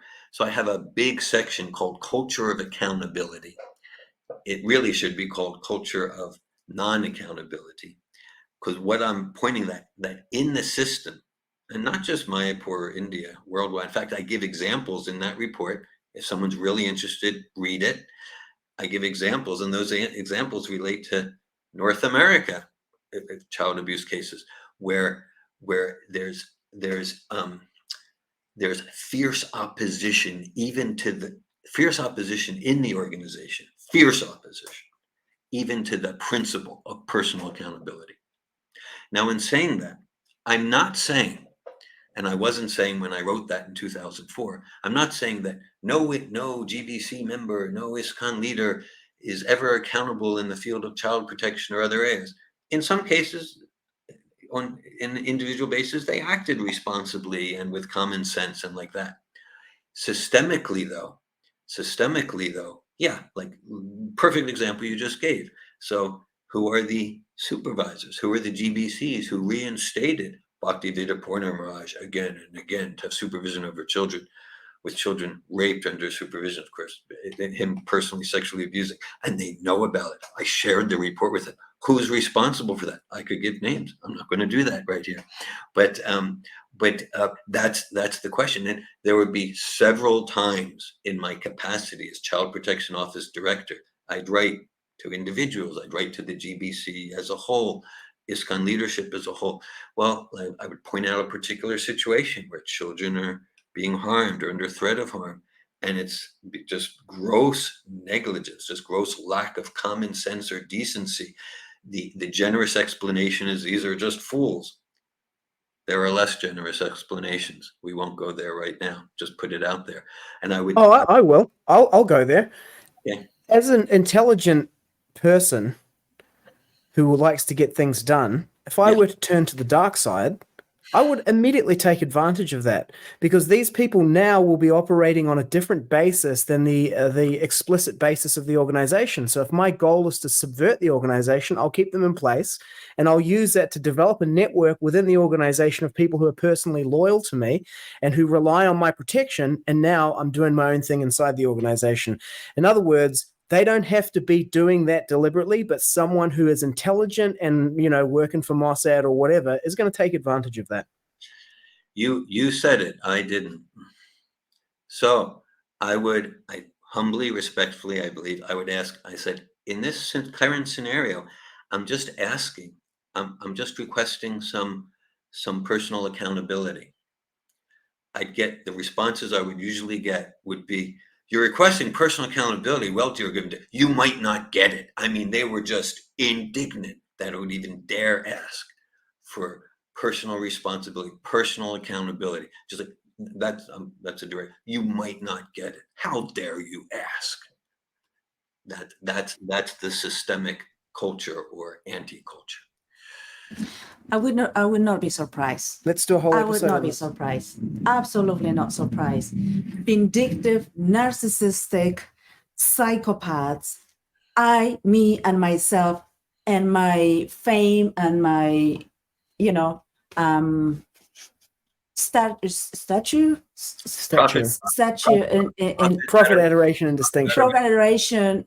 I would not be, because there is this same is the way they speak. Yeah. when our things brought up, it's like, there is this thing of like belittling you, like, oh, don't you worry, or There's things you don't it's your understand. karma, you don't understand, it's their karma, we have to forgive, forget is the past.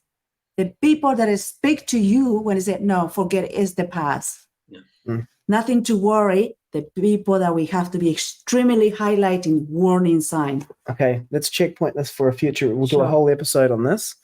I just like to say, give two examples that really, to me, show the culture of accountability that would make sense to me. Camp Pendleton, 2 Marines die in a training exercise, something to do with a helicopter and like jumping into the water or something, they drown. The camp commander, the commandant, dismissed because of his lack of enforcement of a culture. 2 guys driving a truck with a nuclear missile on the back of it fall asleep at the wheel, you know? And then one of the other guy grabs a thing and stops it from going off the road. In the incident report for it, they dismissed the commander of the base because of they discover a whole lack of accountability in the culture there, all the way up the chain of command. And so they dismiss the commanding officer. Yeah. Because he's ultimately accountable. Those are appropriate examples. 2011, there was a big child abuse scandal related to Pennsylvania State University. And that the child abuse happened in the 90s, and it had to do with like a former assistant football coach and like that. Okay. And so and then it revealed that the reports were made to the university president. The university president, he spent time in prison. And I'll say, complete certainty. What happened at Penn State as far as children being harmed and terrorized and abused is not 5% of what happened in different places in ISKCON. And the persons responsible, not only did they not spend time in prison, as your wife indicated, they're worshipped as non-different from God. Yeah. Yeah. I mean, if you preside over that, but you didn't directly do it, you should be dismissed from your managerial post. You can be a sadhu, you can travel, you can preach, but you can't be a Kshatriya-style leader because you're not performing your duty. And so it's a dereliction of duty, and so it needs to be an adjustment made. And we're not seeing that. But let's cover this whole topic in another episode. We're at 1 hour and 30 minutes into the episode now, and we've completed, I believe, your introduction. What I wanted to communicate to people, why they should or should not hear from you. The most dangerous man in ISKCON. I think by this point, people have made up their minds whether they want to hear what you have to say in the area of communication or not. You know, and I think it's good that people do get that. It's there seems to be evolving for me the sense of there's a whole package of things that all go together, because as I investigate these different areas that we've touched on, I find the same people there on one side or the other of the issues. And it seems to be pretty consistent that there's a line right down the middle of ISKCON, and people who are involved in dereliction of duty for child protection are also supporting book changes. They're also suppressing the idea that Prabhupada might have been poisoned. You know, they're also, what was the other one that we touched on? The Guru Tattva issue. And then the injections or the vaccines. the ISKCON involvement in the narrative, worldwide narrative around, vaccines, digital IDs, collaboration with the government, suppression of Harinam during protests, which was how we met and how this whole world opened up to me. And then I discovered there's a strong correlation between these things. And I'm like, hey, correlation doesn't equal causation, but it does indicate the potential for some kind of relationship. The hypothesis is strengthening. People are picking sides. People who are watching this episode now are like, I'm into this, and everyone else is bailed because they're like, I don't want to hear from this guy because I'll get radioactive leprosy as well. So I would like to give you the opportunity to introduce yourself the way that you would like to be known for this episode, where we're going to be talking about communication, specifically your work with Satvatove. And before I do that, I acknowledge you, Dhira Govinda Prabhu, for your extensive contributions to ISKCON. You've contributed in so many different areas that I don't know of anyone else in ISKCON who's contributed in so many different ways and different places that you have. And, you know, you're really a polymath, a Renaissance man. And I say that if you are a Mossad agent, can you please ask the agency to send more guys? Because we'll take your service all day, all night. Yeah, thank you for your service to Srila Prabhupada's mission. Hare Krishna. Jai Srila Prabhupada. Okay, in 1979, I was 18 years old, and I have an older sister named Carol Wolf. She's about 4.5 years older than me. She's for many decades. She's a very successful clinical psychologist in the Philadelphia, Pennsylvania area. So she had done some like personal transformation, personal growth seminars, and she got her little brother David to do those seminars. And it was, you know, it was impactful for me. It was impactful. I was 18 years old at the time, 1979. So my involvement in these things, human potential movement, goes back to the 1970s. It's a long time. And at that time, I was actually an engineering student at the university. And after, and, you know, I mean, I'll skip a few chapters, but after a few years, because I had raised my awareness through different personal awareness work, I realized like I was doing well in engineering, taking the calculus courses and the engineering. I said, I'm not really satisfied here. So I switched my major to psychology. Starting in the early 80s, I got trained at a short-term crisis intervention center, walk-in and hotline phone. There was no internet in the early 80s. The name of the center in State College, Pennsylvania was On Drugs Incorporated. That was actually the name. I couldn't make that up. And it was like person-centered short-term counseling, because we dealt not just with drug addict stuff, but also like students who were in anxiety that they would fail the test. So some came in suicidal, students who were having relationship difficulties, you know, so we do short-term counseling. We were not using the term coaching in those days. And after about a year, I accepted responsibility to train the new counselors at On Drugs Incorporated. So I developed training programs for new counselors, and that involved a lot of the communication skills and like that. Okay. In the summer of '83, after I got my bachelor's of science degree, I backpacked around Europe, and that's I'd already been at the Bhakti Center in State College, Pennsylvania. I'd already been taking a lot of prasad for a few years, and when I started backpacking around Europe, I started chanting japa, visiting different Govindas restaurants. I went to some big festivals in Italy the summer of '83, outside at Villa Vrindavan outside of Florence. And so I was and starting around 1980, I started reading some of Prabhupada's books, Science of Self-Realization, Beyond Birth and Death. And okay, so then so I took boats from Italy to Greece, spent some time in Greece, and boat from Greece to Haifa, and I studied at. This might be revealing more than I want to reveal about the Mossad connections, but so after 6 months studying at a place in Arad. Arad is a town in the Negev desert in the south of Israel. It's called the World Union of Jewish Students. And then I joined the Bhakti Yoga Ashram, an ISKCON ashram in Ra'anana. It's outside of Tel Aviv, because I was really attracted to the philosophy and the lifestyle like that.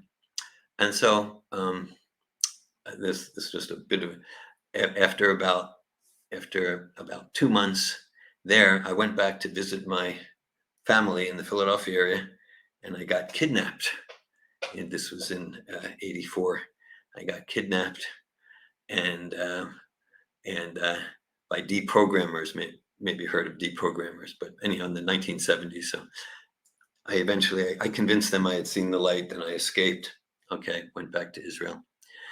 I served as, starting in 87, I served as temple president in Tel Aviv. In 88, we took a book distribution party to the north. We discovered the Druze, the Arab populations like that. Okay, and then in 1990, just before the Scud missiles were about to fall in Israel, we came to the United States. I did some service for about a year and a half with an organization called Krishna Fest and the Florida Vedic College. Okay, Florida Vedic College still exists, run by Mahabodhi Prabhu. In 1992, we came to the Alachua area, and so then I was forming ideas that, like, because I could see that everything I was attracted to in the human potential movement, personal transformation, person-centered counseling, everything I was attracted to, and there's got a lot of good stuff there, everything I attracted to found its origin, completion, perfection in Prabhupada's teachings. So I could see that, like, it wasn't like, oh, I need to give anything up, but like all the principles, they just, because I could see that in the human potential movement, for the most part, it was like secular humanist. So it was like nice stuff, but it was kind of like empty. And then with Prabhupada's teachings, it gave the one in front of the string of zeros and like that. And so at the same time, I could see that all of this, from like, there's two tracks. There's like watering the garden and pulling the weeds, right? And I could see that, the devotees, there's a lot about like the watering, but there's a lot of watering of the weeds, leading to a lot of the sort of disasters that we talked about for the last 90 minutes, okay? Right? Like if we don't pull the weeds of arrogance and self-deception, like that, then we're going to water the weeds, and then even our ugly weeds to us will look like pretty flowers, because I'm not willing to see that they're weeds. How could there be weeds there? I have tilak and beads, and I come to Mangalarti, like that sort of thing. So I could see it's not like this was missing in Prabhupada's teachings, but it was missing in the application. And I could get into all psychological analysis why it was missing, and or just like, okay, like essential exchanges of affection between persons sincere about self-realization. Dadati pratigrinati guyamakiti prichati, to create a space in relationship, create a space in community and group, in temple and congregation, where it's a safe place to reveal the mind confidentially and to inquire confidentially. I remember I first started conducting transformative communication workshops in Vaishnava communities. Again, I've been doing counselor training since the early 80s. I first started conducting in Vaishnava communities like in 1995. Shorter workshops, then longer, like full 5-day courses. The first multi-day course was actually the summer of '99 in Bhaktivedanta Manor in England. But in Alachua, starting in '95, some shorter workshops, 3 hours. I would get comments like, because I would give quotes like that, share the heart confidentially, reveal the mind confidentially. So the members of the community would share, Dhira Govinda Das, this community is the last place in the world where I'd want to share my heart and mind confidentially.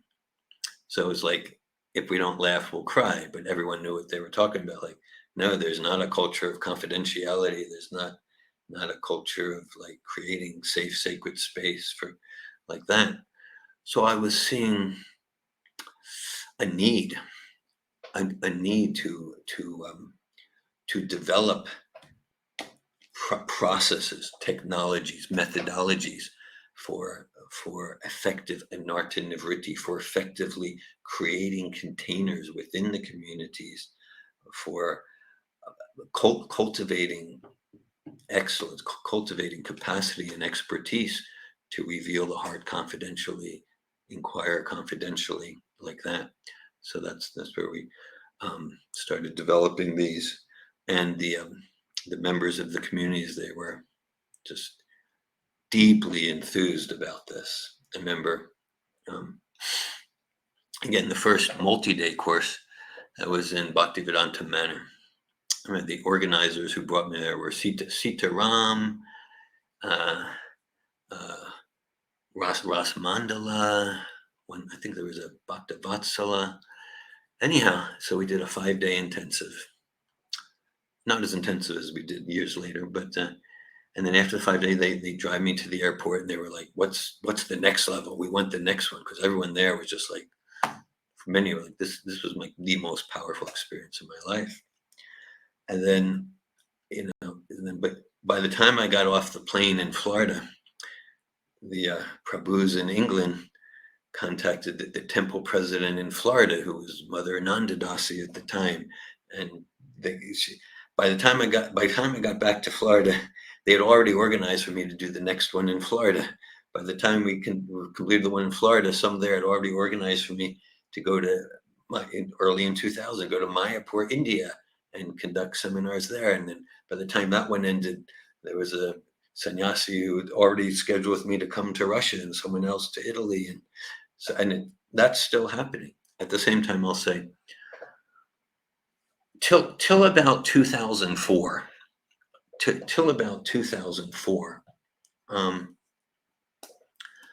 that practically everyone who came to the programs and seminars identified as like a member of a devotee community, bhakti yogi, practitioner, like that.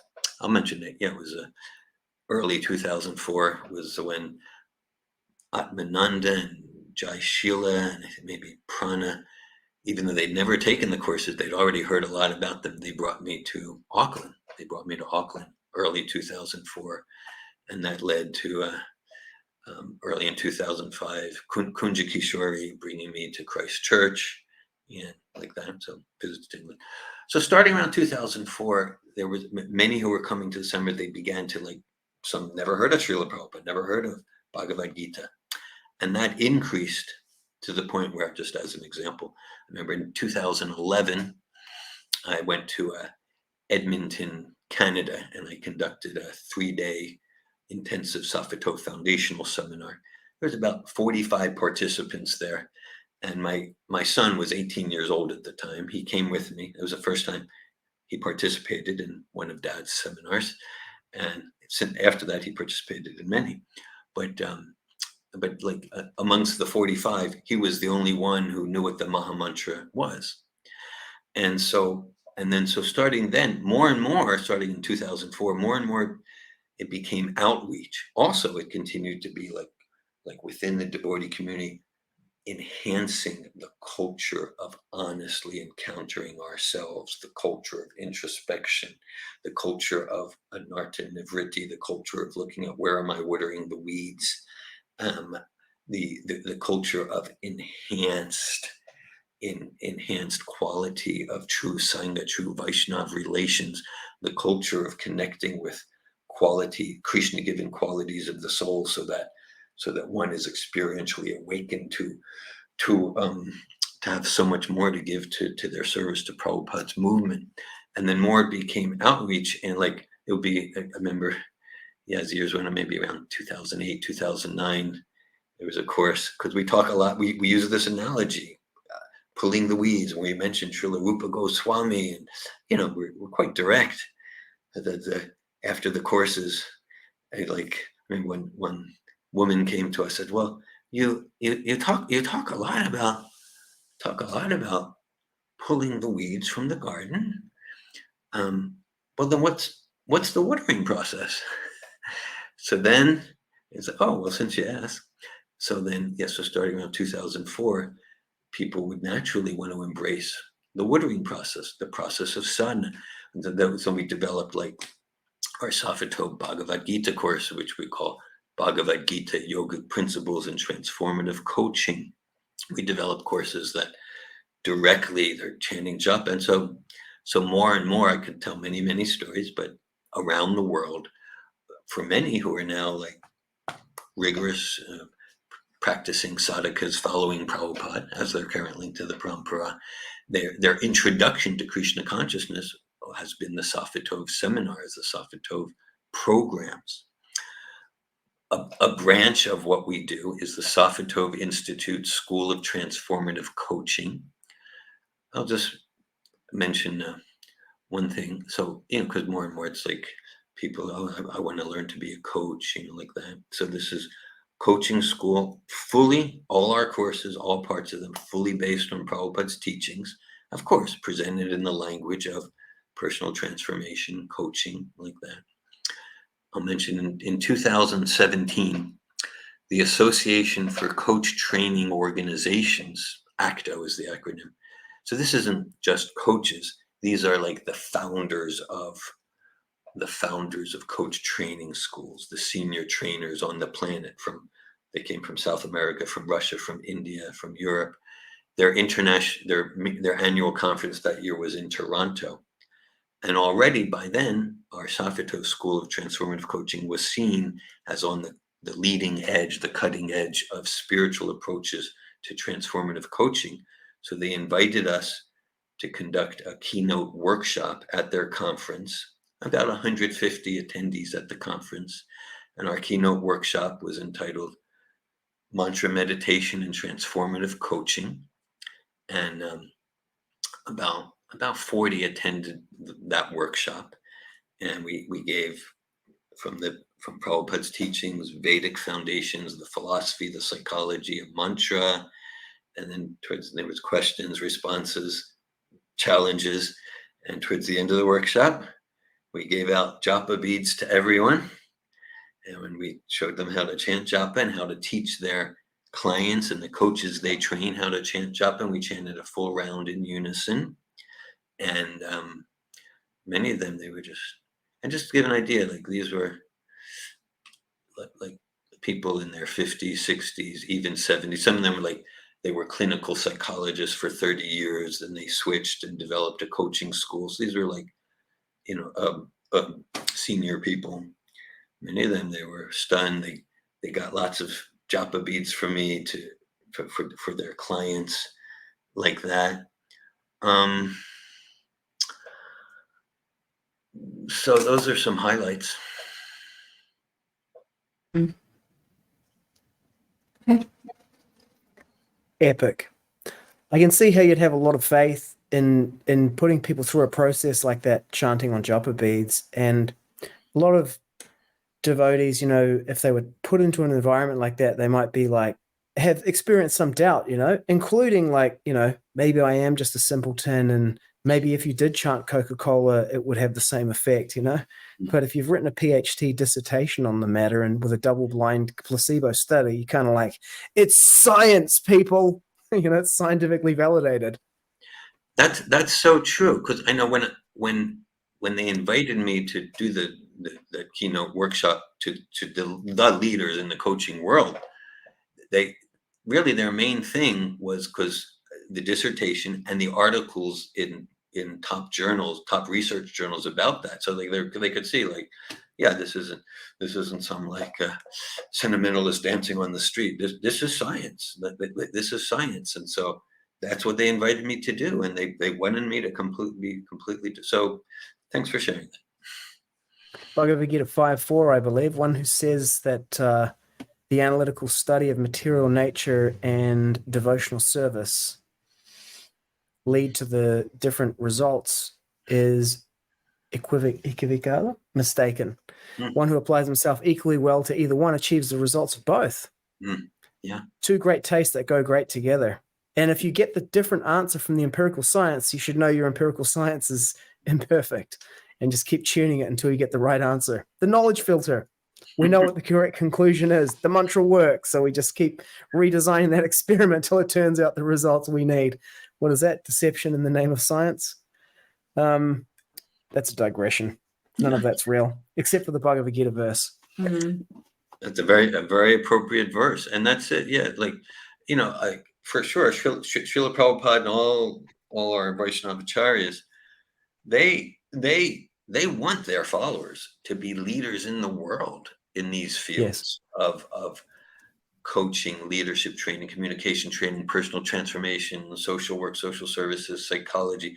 I could list on and on. Idam hipumsas tapasa shutasya sutasya siktasya chapudi datayo avichu torta kavibirni riputo yarutamashloka gunanu varnanam. Yeah, this bhakti yoga, it's not world rejecting. No, like take all these fields. My fields are things like leadership training, communication, psychology, counseling. Take all these fields and show not just how they can be dovetailed in Krishna consciousness, but how the source and completion and perfection of anything that's valid in these fields has its source in Bhagavatam, has its source in Bhagavatam. So that's what we're attempting to do. Of course, for some, some their service for a lifetime is to be a temple devotee and whatever. But for sure, Prabhupada wants his followers to be in the world in all fields and to use intelligent discretion, how to share Krishna consciousness. Otherwise, one thing, if someone is not like clear and fixed sufficiently in the philosophical distinctions, then they can get confused. They can go into the university, they can go into the business field, the psychology field, and go in like a pin and never come out. So there is risk to go there. Still, Prabhupada wants his followers to, at least some of them, to spread Krishna consciousness in every respected field of human endeavor. Yes, it's not world rejecting. It is Param Vijayate, world conquering. Jai. 10,000 year golden age. Yeah. So I have a question arising from reading your book, Okay. Relationships That Work, Yeah. The Power of Conscious Living. And we're going to clip this next section out and timestamp it so people can jump straight to it. I think I'm going to leave my question till it arises naturally in this next section. But I would like to invite you now to, based on everything that you've studied, developed, your experience, can you give us like the masterclass on how to communicate the powerful relationships? Straight to the Abhidheya. If the goal is powerful relationships, and ultimately all relationships aim towards reestablishing and supporting our eternal relationship with the Supreme Personality of Godhead, Sri Krishna. And then within that, we have all other relationships with our partners. We're married, husband and wife. If we have children, mother and father to children, with our own parents, with the other devotees around us, with our boss at work, so many different relationships. How do we communicate for powerful relationships that support and sustain our path in life? And before, how to communicate, what is important before, what we need to be aware of before communicating powerfully. Okay. All right. All right. Well, just following on what you said, and just basing everything on Prabhupada's essential principles and teachings. So essential is, I might use different language, different thing in different contexts, but essentially, putting Krishna in the center. Like Prabhupada says, like family, and these are natural objects of affection. Okay, so not to reject them. We're not world rejecting, but how can we put Krishna in the center? In other contexts, like when I gave talking to coach trainers or talking to our coaching students, depending on who they are, I might say, like the most profound the most profound way we can show up in human relationships is to support ourselves and each other in self-realization, to support the self to turn towards itself in self-awareness, to support the self to turn towards the Supreme in a spirit of devotion. I'll use different language with different persons, different groups. So that so keeping honestly encountering ourselves, self-realization, super soul connection. In our coach training, we have dozens of principles and practices, and I'll often say the point of all of them is to support the client to connect with the highest guidance within, super soul, Paramatma. Okay, so that relates to sattvic lifestyle, sattvic training. So that let's look at what's the goal, what's the aim in our relationship, and not to pretend it's more spiritual than it is. Be authentic. At the same time, to the extent that our goal is trying to adjust, trying to rearrange the chairs on the Titanic and trying to adjust some external thing, then I'll be happy and satisfied. That's going to be illusion. Again, I mean, that's conditioned life. We're all trying to make external adjustments, thinking it'll give me that Atma fulfillment. So, to support each other, to be authentic in that. I mentioned earlier Srila Rupa Goswami's statement about key principles for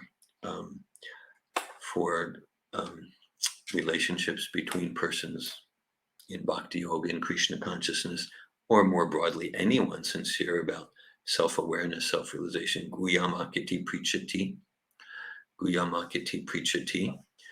And so, to create a container in the how do I need to be? Do I need to be more bold, more gentle? How do I need to be in this relationship to create a stronger container of trust, where I'm trusting everyone in the group is trusting. It's a safe place to inquire confidentially and share the heart confidentially. Paul Tillich, the Christian philosopher, said the first duty of love is to listen. Okay, so again, we can expand courses on that, and we can give there's a letter from December 1972 from Srila Prabhupada to Balavanta, Bill Ogle. He lives in this community. He's actually a graduate of the Satvatove courses from more than 20 years ago. But Prabhupada writes, because he's writing to Balavanta in Atlanta, and Prabhupada, he specifically says, he said, if we want to attract intelligent people to this movement, we need to be really good listeners. And Prabhupada specifically says, we want to attract intelligent people. I'm paraphrasing a bit, but I have the letter. I like that because I don't have it right in front of me. But he says, and he gives the example. He said, Lord Chaitanya sat for days. Lord Chaitanya sat for days and listened to Sarvabhauma Bhattacharya, and Lord Chaitanya was in silence, simply listening. And Lord, like he said, even Sarvabhauma Bhattacharya, he wasn't speaking valid philosophy. But then Sarvabhauma Bhattacharya, he felt fully received. Then he was ready. Well, what do you have to say? So, yes. And sometimes it's compared like as a metaphor that listening can be compared to, let's say, understanding can be compared to life air, to life air. And so just like if I get the wind knocked out of me, and let's say you offer me praise, tell me what a great guy I am, or you offer me a pile of money, you're my favorite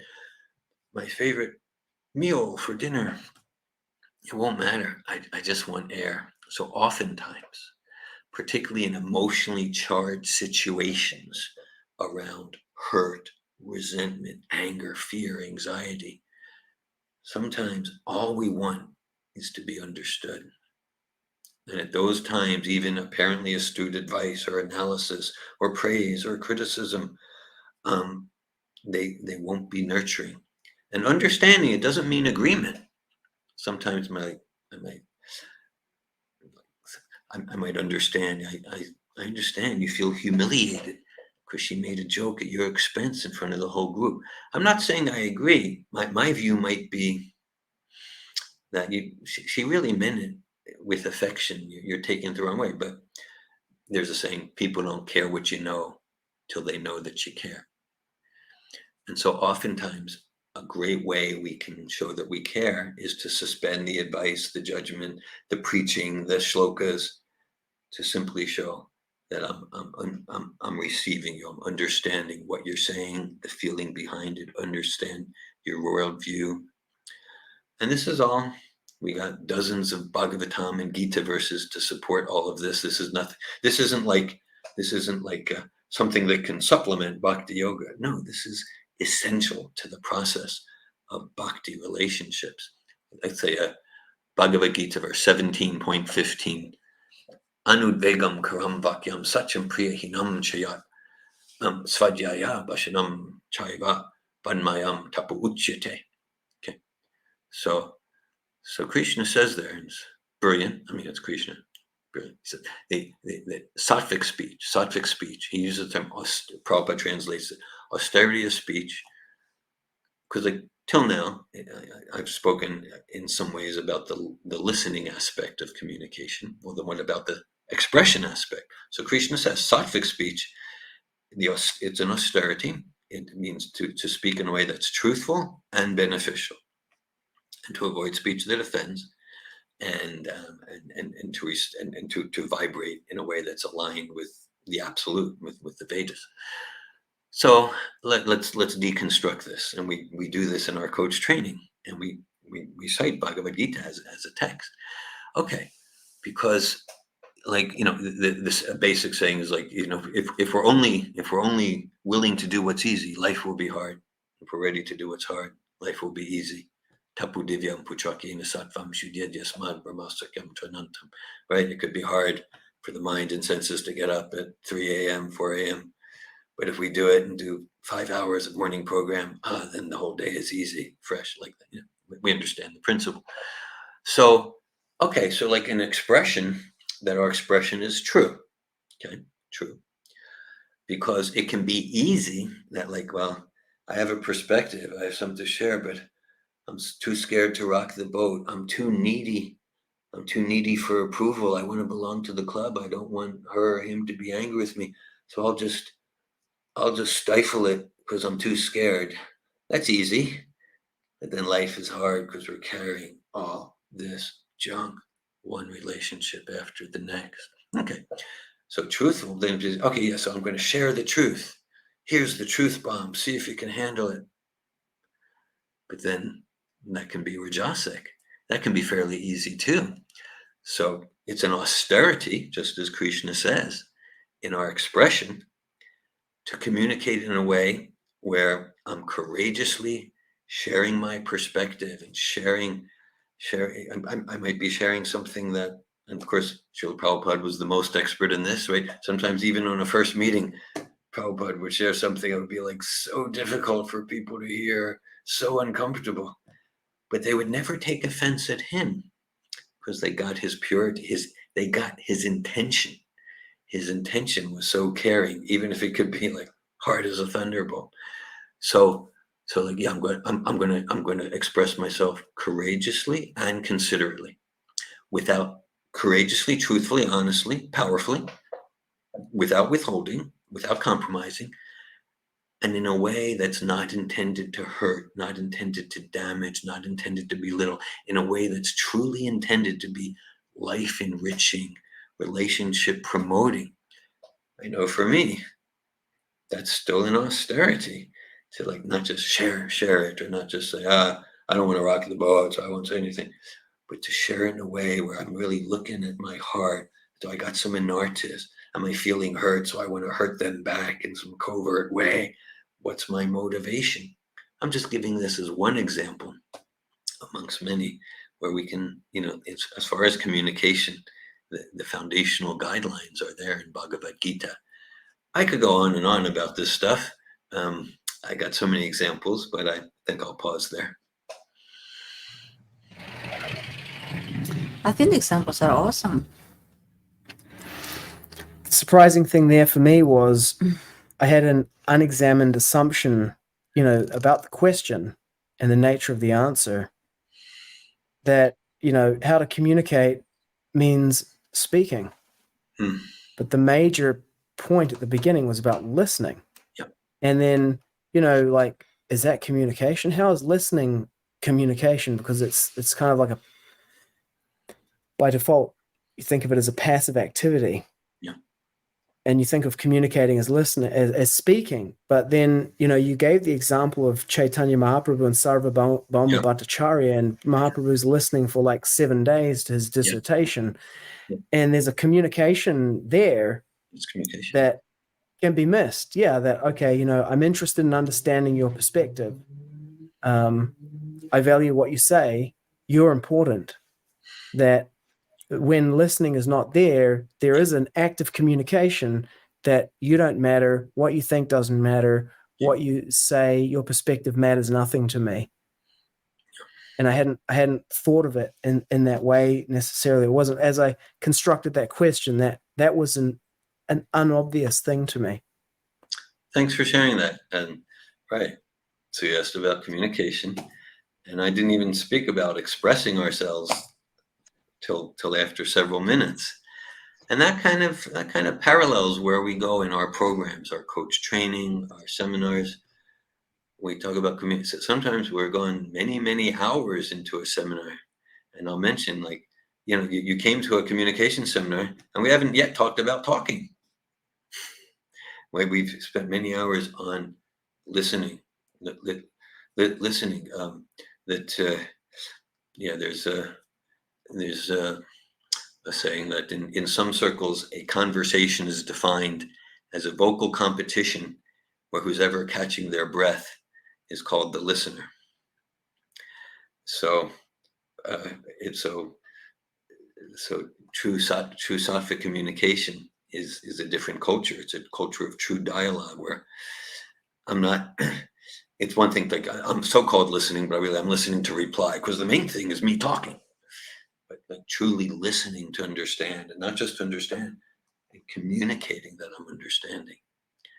And then that builds trust, because then I see, wow, you understood what I'm saying, in the words and the nuance and the subtleties. And now now I'm inspired to share more, and you're supporting me by you listening. I'm getting to see into the mirror. I'm getting to serve and support that most vital of human opportunities, self-discovery. I'm seeing myself emotionally, spiritually, cognitively. I'm inspired to share more. So that's like a real bond, there's volumes and volumes of research. For example, like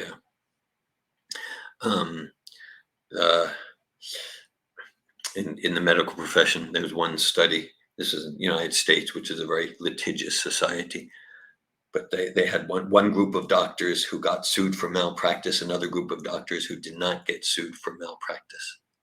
And they compared them on dozens of attributes: income, economic class of the patient, specialty, education. And they found that the quality that most differentiated the doctors who got sued from the doctors who did not get sued was empathy, the capacity to listen and understand and communicate that understanding. Meaning the doctors who did not get sued, they weren't necessarily more highly skilled, but they were in the habit of listening and showing that they're listening. And then when there maybe was a mistake, they were less likely to get sued because there was more trust in the relationship. Just in the medical profession, deeper listening skills correlate with better diagnosis, with less turnover, with quicker recovery from cancer and from heart disease. Listening skills have been shown clearly to be the most important set of skills in business management. The most effective police officers are those who are most empathic. They've done studies. Here's one study. It was in an American polyester fiber plant. So this is like, I like to use examples from fields that are not seen as like touchy-feely, relationship-oriented. So this is a factory. The goal is to produce plastic, not touchy-feely. And so they had teams of 10, and they identified, like they had, like 2,000, maybe 200 teams of 10. They identified the star teams, the teams that produced the most plastic. And again, they compared them on dozens of attributes: strength, size, experience, salary. And they found that the teams that produced the most plastic were the teams, the quality that the most differentiated the star teams was listening capacity. So even in something like factory work, yeah.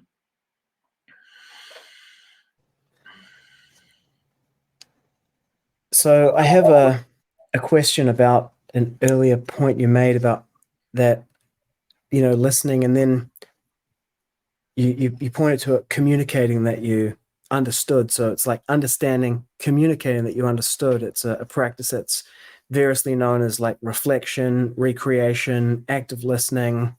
It's getting what they said and then having them get that you got what they said. And probably the gold standard example for me of that in the Vedic tradition is the presentation of Srila Bhaktisiddhanta Saraswati Thakur of his essay Brahmana and Vaishnava in Vrindavan, which was it's the Vedic way that before you first understand and then refute. So you present your opponent's position to them and they go, yeah, that's what I was saying. And he did such a great job of it that they were like, wow, like that's really good, like taking notes, like, oh, we didn't even think of that. Yeah. And then comes his refutation in the form of a yes and, like a big yes and. And they were receptive to that. I like that example very much. Beautiful example. Yeah. You're welcome to use that in your courses, free of charge. I imagine I'll borrow it. Here's the difficulty that I find personally is it's one thing when it's like an abstract kind of thing or understanding something, different. Was Prabhupada poisoned? Yes or no? Even that's emotively charged for people. Yeah. But, let us discuss the Guru Tattva or whatever. It's different when the person is making an assertion about me personally. Yeah. Like they're saying, you did this and this means the following things. And then I got to recreate that. And it's like the words come out of my mouth. What you're saying is, I'm a bad person. I did this thing and it means X, Y, and Z. Like I can say it and then the person gets that I got it. But it's just like, it's such a barrier for me to say it because it's like, what am I doing here? Am I like confessing in court? Like, yeah. Yeah. Thanks for sharing that. And, join the club. I'm challenged with such situations too. Okay, so I mean, a few things come to me to respond. One thing, this empathic listening and showing that we're understanding. It's not like we need to always use that, right? It's just like it's important to have that in our toolbox, so that we get to use it when we determine it's going to be helpful.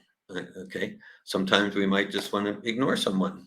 That's a valid response. Someone we might sometimes just want to close and tell them what we think of them. It's not that we always need to use that, but it's a tool that for many humans is not refined, and any tool can be overused, misused, improperly used. So, as an example, well, okay, this is back about 30 years ago. I was serving in the state of Florida as a children and family counselor in the Department of Foster Care, Department of Foster Care, and one of the things I did, so they would, I would have like families, and they would have like children in foster care, and I'm dealing with foster parents, children, teenagers, biological parents, step parents. Okay. And I would make recommendations to the judge about whether to keep a child in foster care, return the child to the biological parents, put a child up for adoption. I would make recommendations. Okay. And then once I made a particular recommendation to keep a child in foster care, and the father came into my office, and he was irate. He was enraged with me. How dare you do that? I'm gonna like that. Okay. So there's different ways I could have responded. I could have shouted back. I could have slammed the door in his face. I could have started calling him names. I could have said, "Oh, you're just an alcoholic," or different things I could have done. And he was insulting me personally. And anyhow, in that particular situation, I had enough non-attachment to show that I understood what he was saying, even though it was about me. And I completely agree with you. I mean, it's consistent with my experience with myself and thousands of people over the decades, that, yeah, when the emotion is directed towards us, that's when these tools and skills and principles are most difficult to use, and sometimes most important to use. And so in that particular thing, I said, yeah, you hate my guts. You're so angry with me. You'd like to just strangle me right now. You're confused. You don't know why I recommended that to the judge. You are so irate with me, and like that. And in that particular situation, after a few, maybe 4 or 5 back and forth like that, you're so angry with me, and yeah, you don't know why I did that, like that. Then his anger was diffused, and then this gentleman never came to like David Wolf. He never came to like me, but he did become calm enough that we had a frank, open, mature discussion about the goal that we both wanted, which was for his son to be returned to him. So, so I'm using that as an example where it was directed to me, and that for me too, that's where I'll tend to become most defensive and not utilize Sattvic communication principles. And at the same time, that's where our spiritual practice, our spiritual progress can be helpful to, maybe each year of our life, less and less identify with the material ego and become less reactive. And still, even if we are very Sattvic and transcendental, it doesn't mean we always need to use these tools. Sometimes we might choose not to, because I don't deem this relationship worth the time, like that. Thank you. The second question I have related to this is, you mentioned about the austerity of speech, 1715 from Bhagavad Gita, that austerity of speech consists of speaking words that are truthful, pleasing, beneficial, not agitating the minds of others, and regularly reciting Vedic literature. So just a point related to yours. I think it might be an irrelevant point. You quoted the second edition, 078 version, which is fine with me. Just wanted to point it out. Okay, so we haven't made it that far into the book, but I have the Bhagavad Gita first edition open here. So let me just pull up I'm sorry, for me, I've been 25 years with the second edition and had no idea even really that there was a first edition, or that the second edition was anything more than a second edition rather than a constantly mutating. Okay, so this actually speaks to the point here, because I noticed that when you said it, you said speech that offends, right?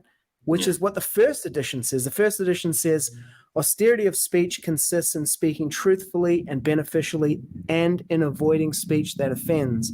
In the second edition, it's been modified to not agitating the mind, does not agitate the minds of others. And I'm not at the source of that change, and which is closer to Srila Prabhupada's manuscript, but one should also recite the Vedas regularly. But I would like to look at this idea of speech that offends others. And particularly inside a conspirituality kind of idea of the weaponization of offensive speech in order to control what people can and can't say and pretty much dominate them. Offending, so speech that offends others. Now, these things, I don't, it's like a conspiracy view. People might think that in the environment today, there's a juxtaposition or a complete opposition, placing these two things of speaking what's truthful and beneficial and avoiding speech that offends. Mm-hmm. It's a real struggle. I in the Namaras podcast episode where I spoke about, ISKCON's taking a position on vaccination as a philosophical deviation, I was very, very careful and precise in my speaking to avoid overstating my case and to avoid the kind of censorship filters that clamp down. The next episode by Prahlad Nandaswamy was taken down by YouTube Mine has stayed up the entire time, never got taken down because I stayed precise and on point. But even so, on our last episode from yesterday, a devotee commented, said, Siddhapati is well known for spreading COVID misinformation. He's the biggest purveyor of, misinformation, conspirituality, called it. Another devotee yesterday, said to me, you can't comment in this group. And as I got to the source of like, what is the issue? It turned out that he had felt ridiculed by comments that I had made. And as I dug into it and said, can you please give them to me so I can see specifically what it is you're pointing to? Because it's not my intention to ridicule him. So I can't go, yeah, that time I ridiculed you. It was like, I'm just saying what I'm saying. And it occurs for him in that way. And it turns out it was 3 years ago. 3 years ago, in discussing this particular issue, he came away with the experience of being offended and ridiculed by what I'd said. So, it's like, how do you balance these things? Speaking what's truthful, what's pleasing, not offending people. People take offense at different things because offense really is something that's taken, right, rather than given. And then there's a weaponization of that in the society to try to, and now this might be a conspiracy theory here, to try to suppress people from speaking the truth by making it offensive. Like, how do we deal with all of these things? And that's a whole lot I know that I just gave you, but I know you can do it. You're a polymath.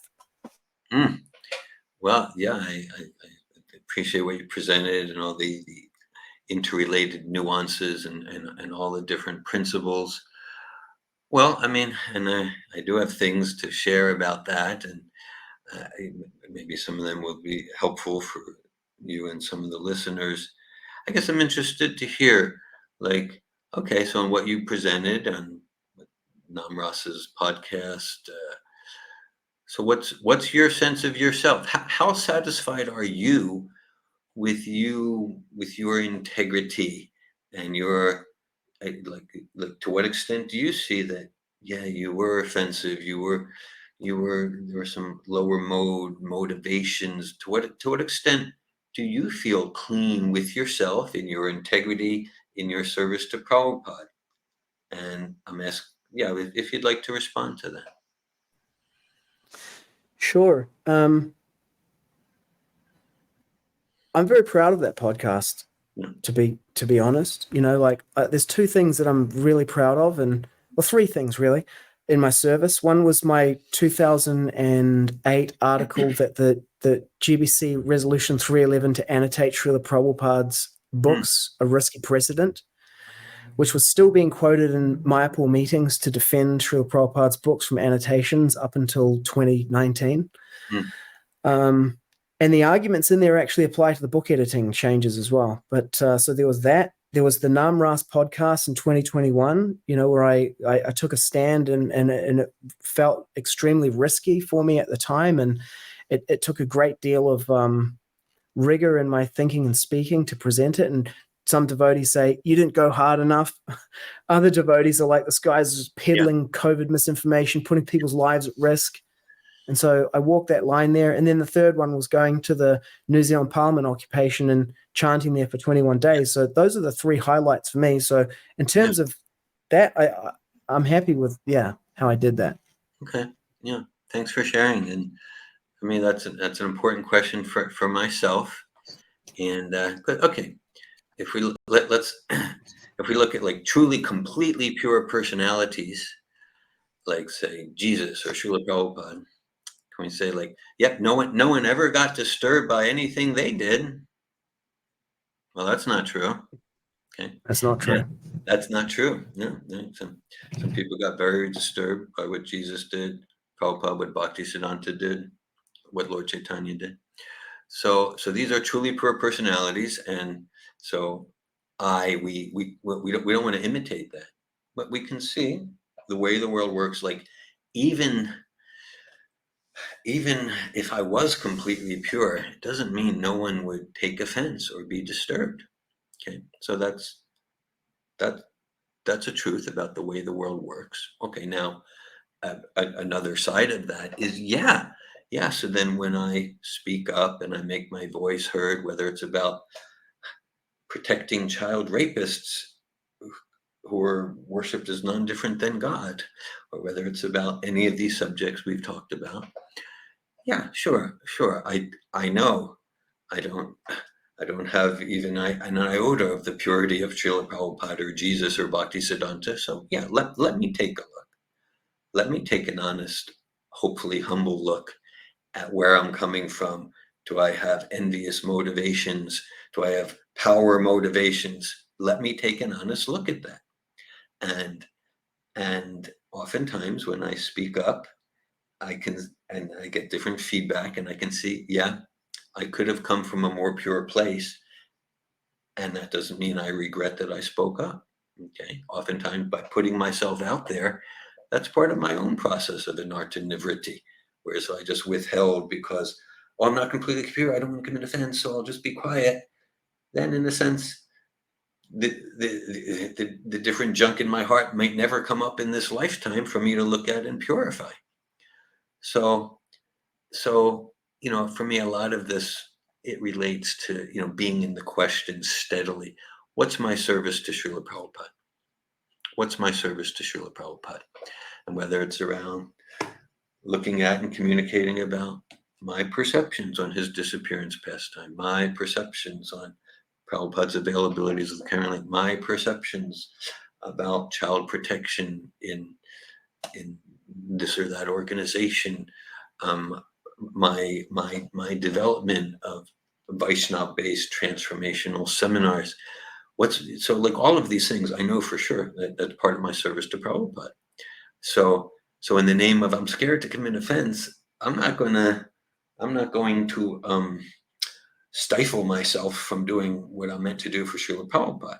And in doing that service to Prabhupada, yeah, let me be sincere to do it respectfully, humbly, including when I'm communicating things that I know practically for sure that's going to be disturbing for some people. I don't want to communicate in a way where I'm disturbing. Maybe what I say is uncomfortable, because maybe people who worship the child molester is none different than God, they might not approve of me. Okay, so I won't say anything. I don't want to offend them. Forget it. No way. And in communicating myself, yeah, let me do my sins. Let me be my sincere, earnest best to do it in a truly sattvic way. That's not intended to hurt or damage. It's intended to cleanse and uplift, and I want to be open for feedback from friends, including from those who I don't perceive them as friends, but they might have valuable feedback from me too, about their points of view, about what I said, about their points of view, about how I said it. Maybe I can be more probably I can be more sattvic in my tone of voice. So those are some practical applications of principles that are relevant for me. I'll share something, and this is something I feel good about. I don't know if I should, but okay. I was like looking at different podcasts and interviews. This is maybe a year and a half ago, and I found an interview of some sannyasi. Sannyasi was like a beard. I don't think he was an ISKCON sannyasi, but some sannyasi. And he was interviewing. It was like a long thing. I didn't watch the whole thing. He was interviewing Garuda Prabhu. Garuda, the scholar who maybe in the past 7 years became vocal about the book changes. Okay, so he was interviewing Garuda, and okay, and then at one point in the interview that I watched, Garuda was sharing with because they were talking about the book changes, and Garuda's become a real advocate for awareness raising, and some things have been done that's not aligned with scholarly academic standards and like that. So he was talking about some of his attempts to communicate with Jayadvaita Swami, and at one point he was telling the sannyasi who was interviewing him, he was telling him that that he was telling Jayadvaita Swami you're not open to hear, you're not open to feedback, you're just entrenched in your position like that. And then Garuda said that Jayadvaita Swami said to him, well, what about Dhira Govinda Das? And Jayadvaita Swami expressed to Guru, he said, look, Dhira Govinda Das has written me in respectful, gentlemanly ways. We've also spoke in person, and I've heard him, and I consider his points, and sometimes I change my perspective based on what he says, and sometimes he changes his perspective on what I said. So Guru doesn't make the point that Jayadvaita Swami was making, the point that when someone approaches him in that style of communication and in that mode of communication, then he does listen. So I felt good about that. And so kind of like about, the book changed when the first page said China Charitamrita. I said here, like, I think a sincere follower of Prabhupada should be outraged, and like that. And I communicated that to Jayadvaita Swami, who has been my mentor since 1984 when I'm Bhakti Dev in Israel. So I'm like, well, I don't want to offend anyone, so I'll just be quiet. No way. And in communicating myself, I want to communicate in a sattvic, respectful way. And to the extent that I do that, I'm not being offensive. In fact, I'm serving the devotee community. And that doesn't mean no one will ever be disturbed.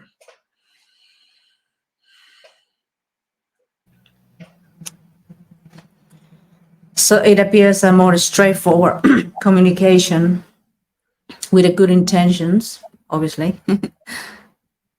And not many people will accept that, depending where they are at that moment, their state of mind, their state of consciousness, what they're dealing with, and they will that will influence the way they will take whatever message or whatever you're trying to communicate.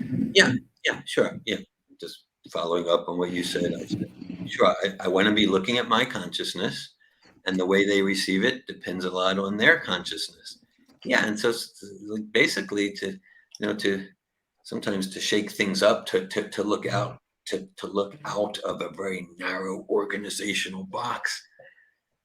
People's thinking needs to be disturbed, and sometimes it's my role to disturb thinking, and I want to do it in a way that, like, I'm really caring about everyone in the highest sense. I'm not saying how successful I am in that, but at least that's my aspiration. I remember a pastime of Srila Bhaktisiddhanta Saraswati Thakur that he had a very, very vocal critic who was constantly critiquing him, criticizing.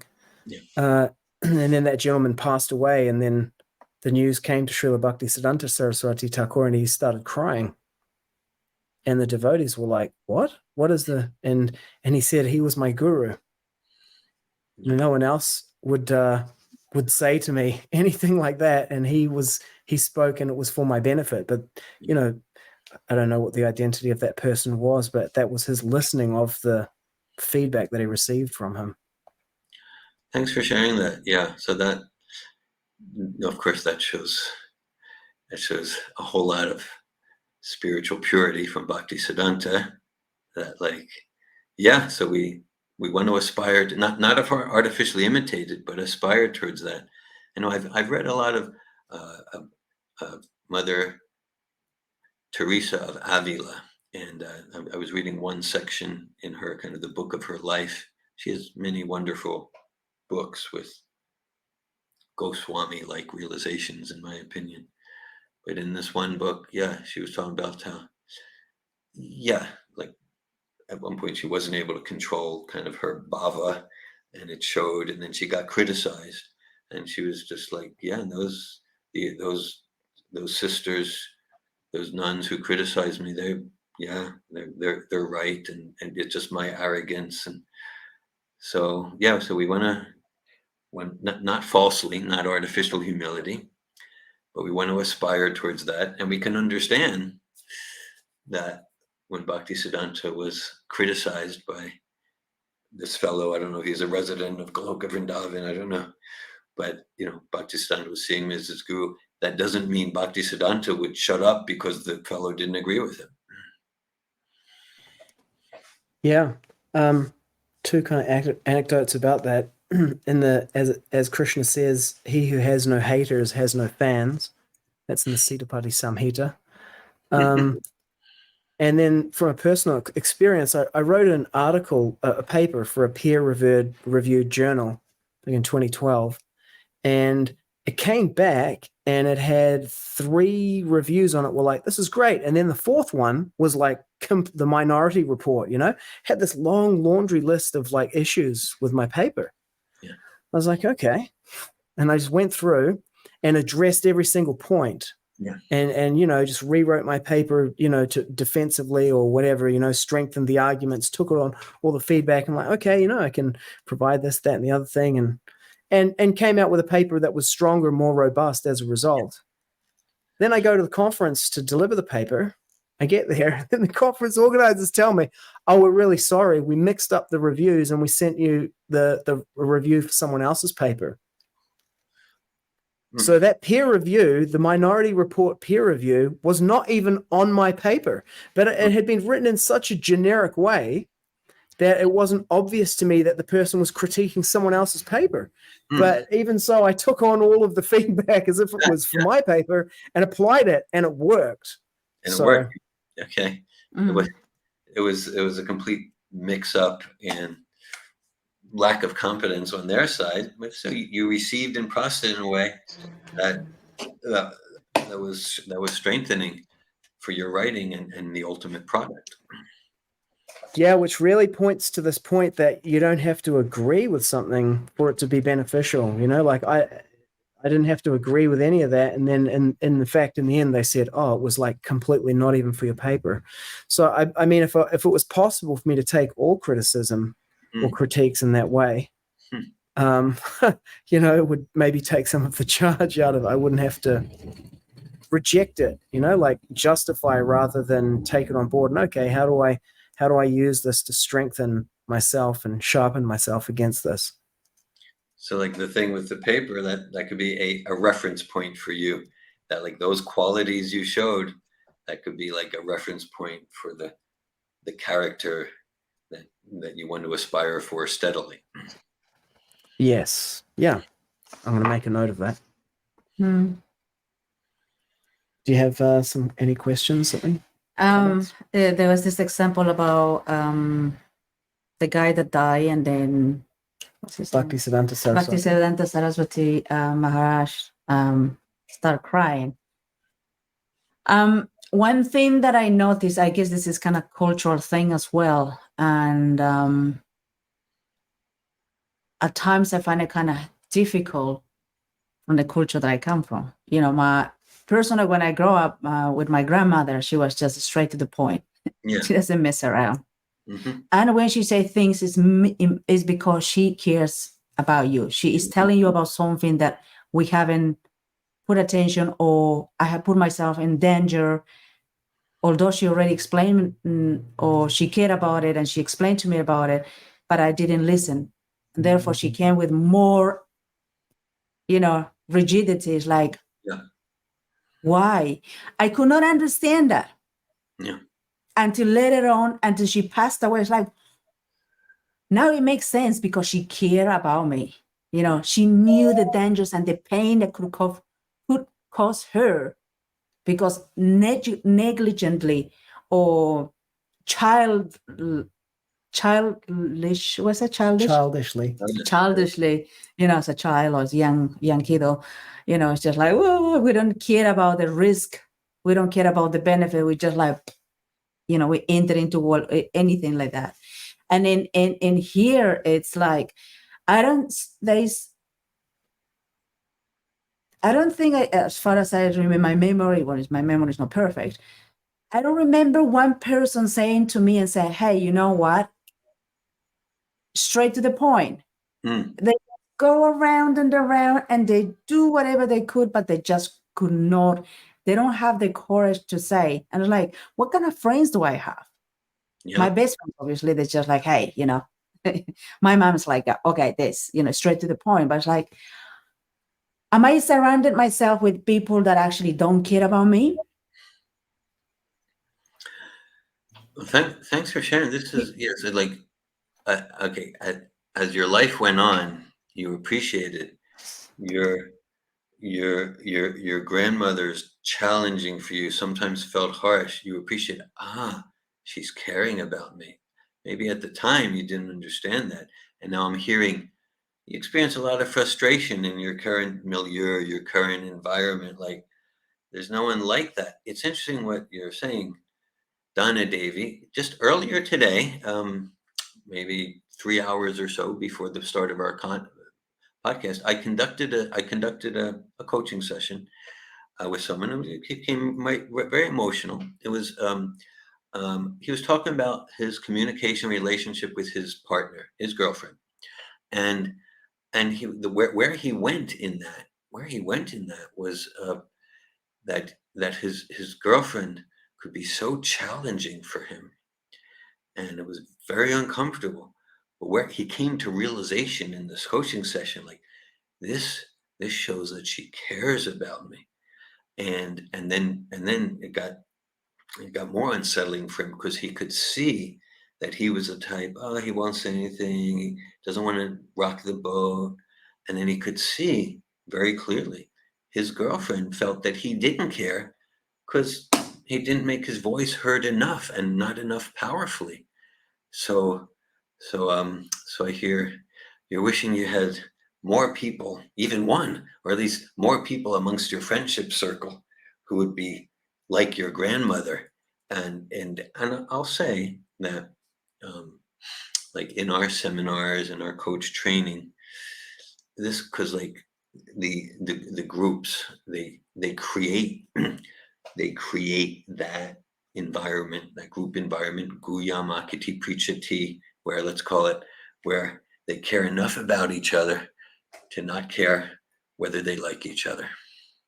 It's not about liking. They care enough about each other. I care enough about you. I'm going to share honestly. And then you get to respond to my honest perceptions and who I honestly am. And, doing our best to come from a caring place, not just like, here's a truth bomb, let it explode in your face. But so they create that environment. And then usually in the last day or hours of the seminar, we discuss things like that. Because then I was like, well, at work, the people I live with, and the people I serve with, we don't have this culture. There, it's like a culture of everything's in the shadows, and we never know. So then we look at, like, I hear your concerns, and then we look at, okay, so how do you need to be? Where could you go in yourself such that you're a touchstone for transformation, so that outside of the seminar room, outside of the coaching session, that you're a beacon, you're a touchstone to co-create this quality of depth of honesty and communication. I just thought to share that. It sounds relevant to what's happening for you. Yeah, and the other thing that I mean, at work, there are, when we are dealing with a lot of human beings, you can see different personalities and the way they keep so much energy for themselves, and because they don't want to rock the boat, and they just take in so much like a walking carpet. Everyone is like a carpet. Everyone just can walk over you. It's like, it doesn't work that way. For me, it's like, hey, this is two-way. You respect me, I respect you. Yeah. It is only to work. Life will work like that way. Yeah.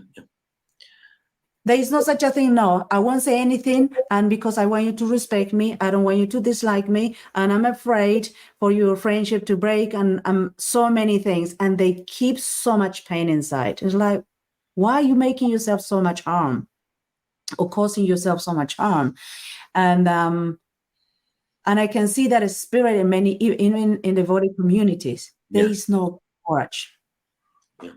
One thing there is, though, there is behind the backs. Whoa, incredible. Yeah. Such a fuss up behind the back. But when it comes to confront the things, why do you just say the person what you are feeling? Why do we have to be so hypocritical and not only cause ourselves karmic reaction for that, more pain to us, psychological, emotional pain to us, than being like, so courageous and said, hey, this is how I feel about this, and I'm bringing to you, what are you going to do about that? I hear your pain, your frustration, your sadness, your anger about that dynamic that you experience is all too common with people in your life, including the devotee community. I hear your pain, your anger about that. And you said, like, yeah, well, to keep the friendship, it's sort of like the essential statement is, like, I care so much about our friendship that I'll lie to you. I mean, that's just like how much I care. as opposed to kind of like, all right, here's my perspective. Here's what's true for me. Here's what I'm experiencing. Here's my impressions. Here's what I perceive. Here's my point of view about this, about you, about.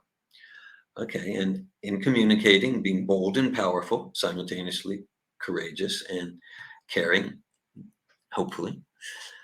And then you get to respond to who I really am. And my experience in life, including around a lot of the topics we talked about,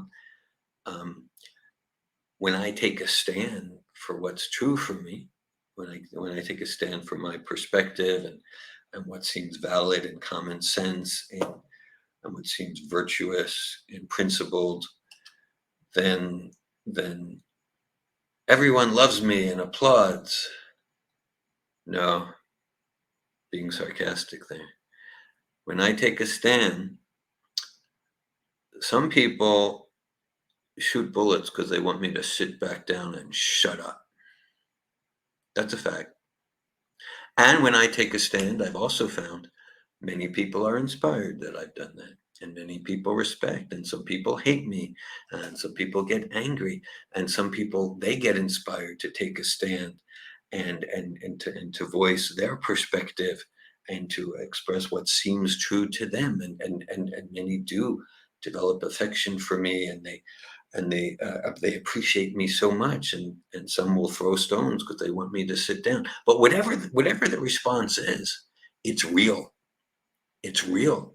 Whereas, like, if my whole life is like I'm too scared to rock the boat and just living out of fear and need for approval, I just want to belong to the club, like that. Okay, then even if someone says, I like you, I respect you, I care about you, it doesn't touch the heart, because I know it's not really for me. It's just for some fake facade I've been putting up. So, like, I'm giving myself no chance for the actual joy of meaningful relation. It happens that these kind of individuals or souls or personas, they suffer more about self-esteem. They suffer about depression, anxiety, or other mental health issues, because they suppressing themselves, their being, their powerful being, and they're just suppressing and suppressing and suppressing and suppressing to the point they're not even connected to themselves. Courage is something like, oh my gosh, it's like going to war. It's not. But for them, it's so difficult. And there is their way of being, to be themselves, and even to see the world, and even the brightness of the sun. There is no joy anymore, because we're killing ourselves, our soul, our essence of ourselves. It's like, and then when someone is coming, come on, let's do this, come on, that person, and you're like, it's painful to see that. And even in the devotee communities, all this sense of like, oh, it's apparata. No, it's not apparata. You can tell me you can label it anything. If you don't understand your intentions first, and why you're saying the things you're saying to that person, your truth, because whatever that person is doing is affecting you. Yeah. And by allowing that, you allowing the person to actually put down that who you are, your truth, your way of being. Can I just add something to that? You spoke earlier, Prabhu, about the self encountering the self. Yeah. And this is this practice of bhakti yoga, Krishna consciousness is the science of self-realization. Yeah. And at the same time, there's kind of like this thing where to be a devotee means it can become, and this is all too common, a stereotype that you apply to yourself. Yeah. So rather than an authentic encounter with the authentic self, Yeah. you now, to be a devotee means to pretend to be this particular thing. Yeah. And I hear that in what Dana Devi is talking about there among the devotees, that it becomes that. And where I would expect to see an authentic expression of self, I start to see this kind of collaborative endeavor to suppress each other and ourselves in a conspiracy. What are your comments on these points? Yeah, thanks for sharing. Very, very poignant points. Yeah, because in the services we do, whether with persons who regard themselves as practitioners of bhakti or practitioners or spirit souls and human bodies who don't regard themselves that way, whenever, we do a lot with like the authentic self and masks or facades, and material life means like we think we're this body. It's kind of like the foundational facade, the foundational illusion, and that like I am intelligent, I am strong, I'm the one with the best victim stories. I'm the funniest person. I'm right. I'm the most successful, and we have all these upadis. So that's conditioned life, and then. Yeah, I don't want to paint with too broad a brush, but when we're like conducting these programs, especially with devotee communities or general, for those who identify as devotees, there tends to be extra layers of self-deception and mask, because there's the ordinary layers that our neighbors across the street have, and that everyone has. There's the ordinary layers, and then there's these just extra layers of spiritual mask or sattvic masks. And so based on my experience of myself and persons I've endeavored to serve in the self, turning towards the self with honesty in their self-awareness process, then I'm resonating with what you described. It relates what I said earlier, maybe hour and a half ago. I think many persons in the workshop, particularly in communities where people identify as devotees, they would say, because I would say like a safe place to reveal the heart and mind confidentially, and they would say the devotee community is the last place in the world where I'd want to reveal my mind confidentially, because as Dana Devi said, like just like it'll be gossiped about. Again, not in all circumstances, but it's in a lot of circumstances. And so the devotee community, I don't feel safe because there's not this culture of genuine sharing. There's not this, and there is a culture of like in the sattvic devotee mass, compassion, mercy, Prabhu, Hari Bol. But because I'm so empty in myself, I'll gossip about you to this one just to try to put you down, so I can feel a little better about myself. And there's just all this shadow stuff that's taboo to look at, so yeah, so that's, what you're sharing points a lot to why we developed the programs that became known as the Satvatove seminars. Again, initially the first years, it was practically only in the devotee communities, and then it became more of an outreach. So yeah, and we talked about, like, if Rupa Goswami says, if we don't pull those weeds of deception, pull those weeds of need for popularity, adoration, distinction, well, if I share the truth, what will people? They'll look at me funny at the Sunday feast, or so That's basic. It's basic Anartha stuff, profit, adoration, distinction, popularity. I want compliments, like that. So if I don't pull those weeds, I'm going to water them. I'm going to water them. Maybe even each mantra I chant, maybe even each shloka I learn, it waters the weed of arrogance. How can you say I'm not sattvic or honest? I know I came to Mangalarti every day last week, and then it could be a little cold, but it'll become serious pneumonia if we don't acknowledge it's there.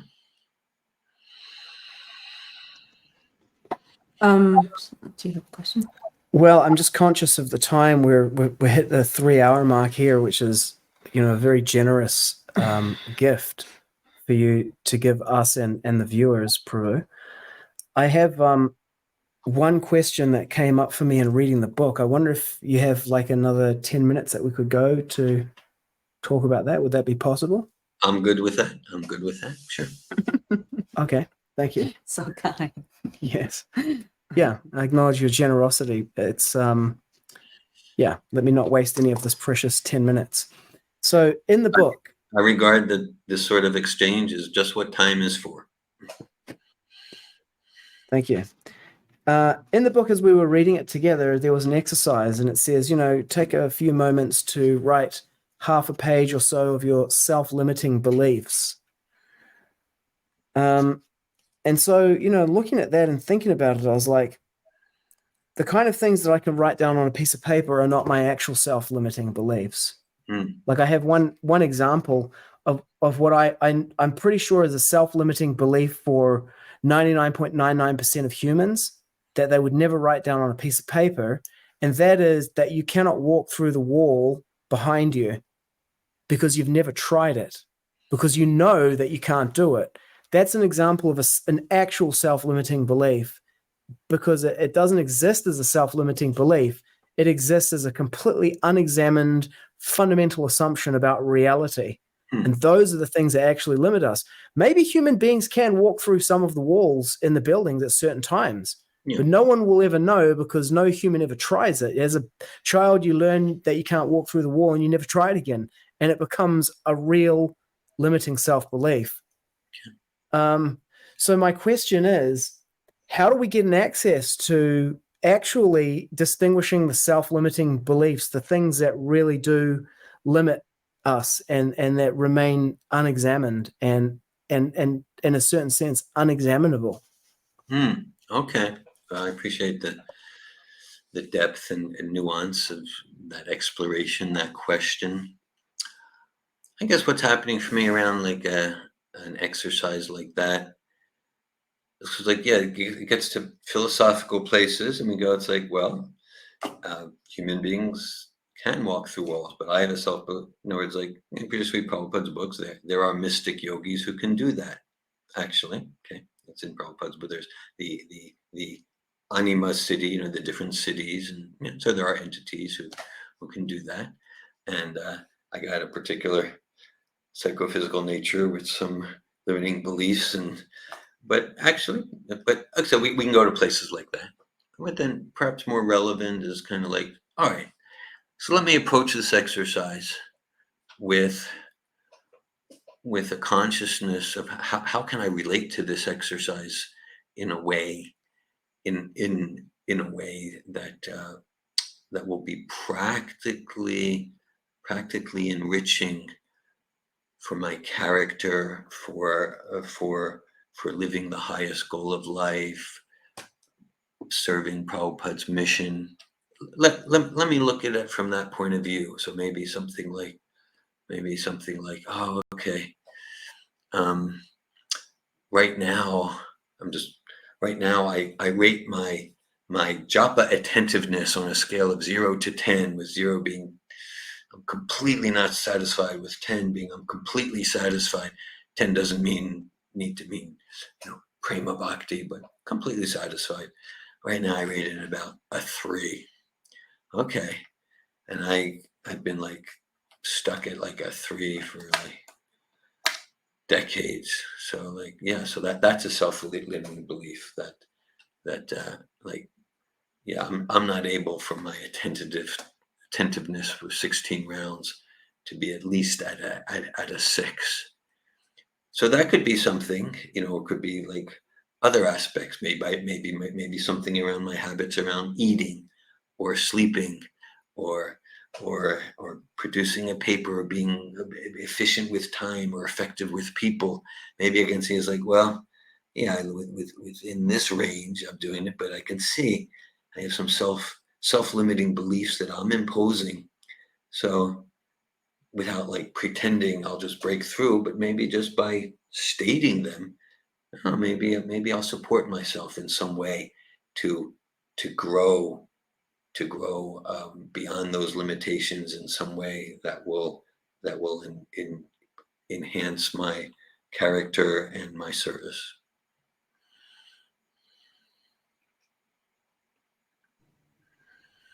Okay.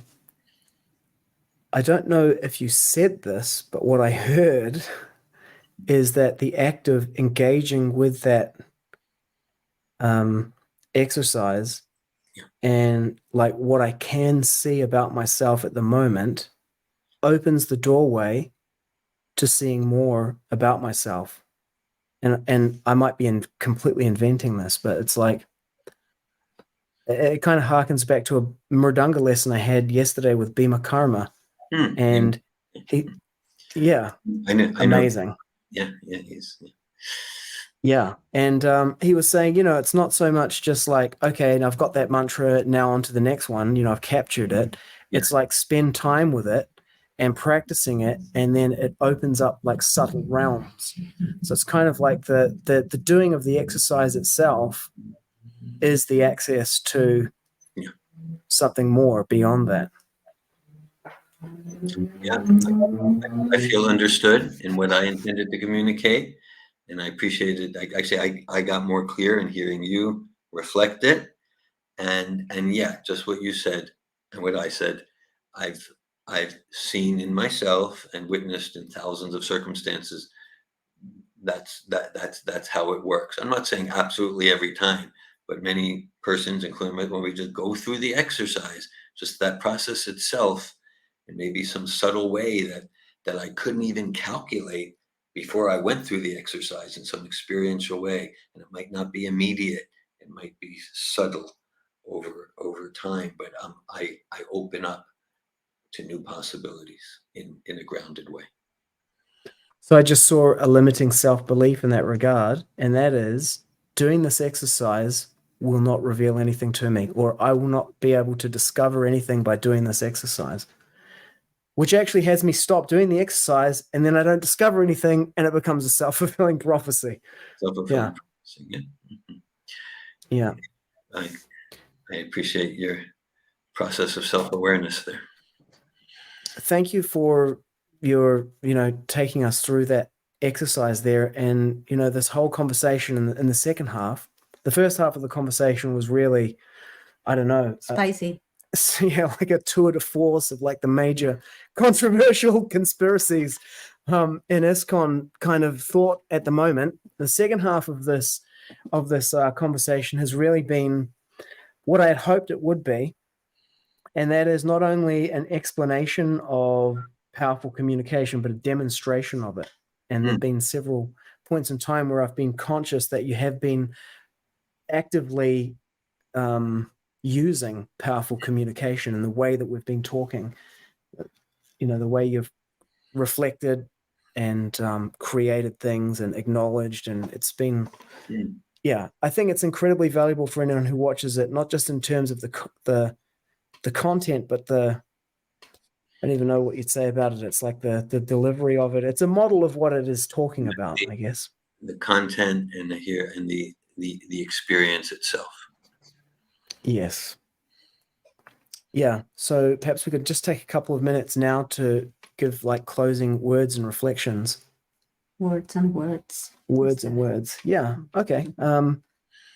Thank you for your service, the amazing things that you've done and continue to do, and thank you for the time that you've spent with us here today.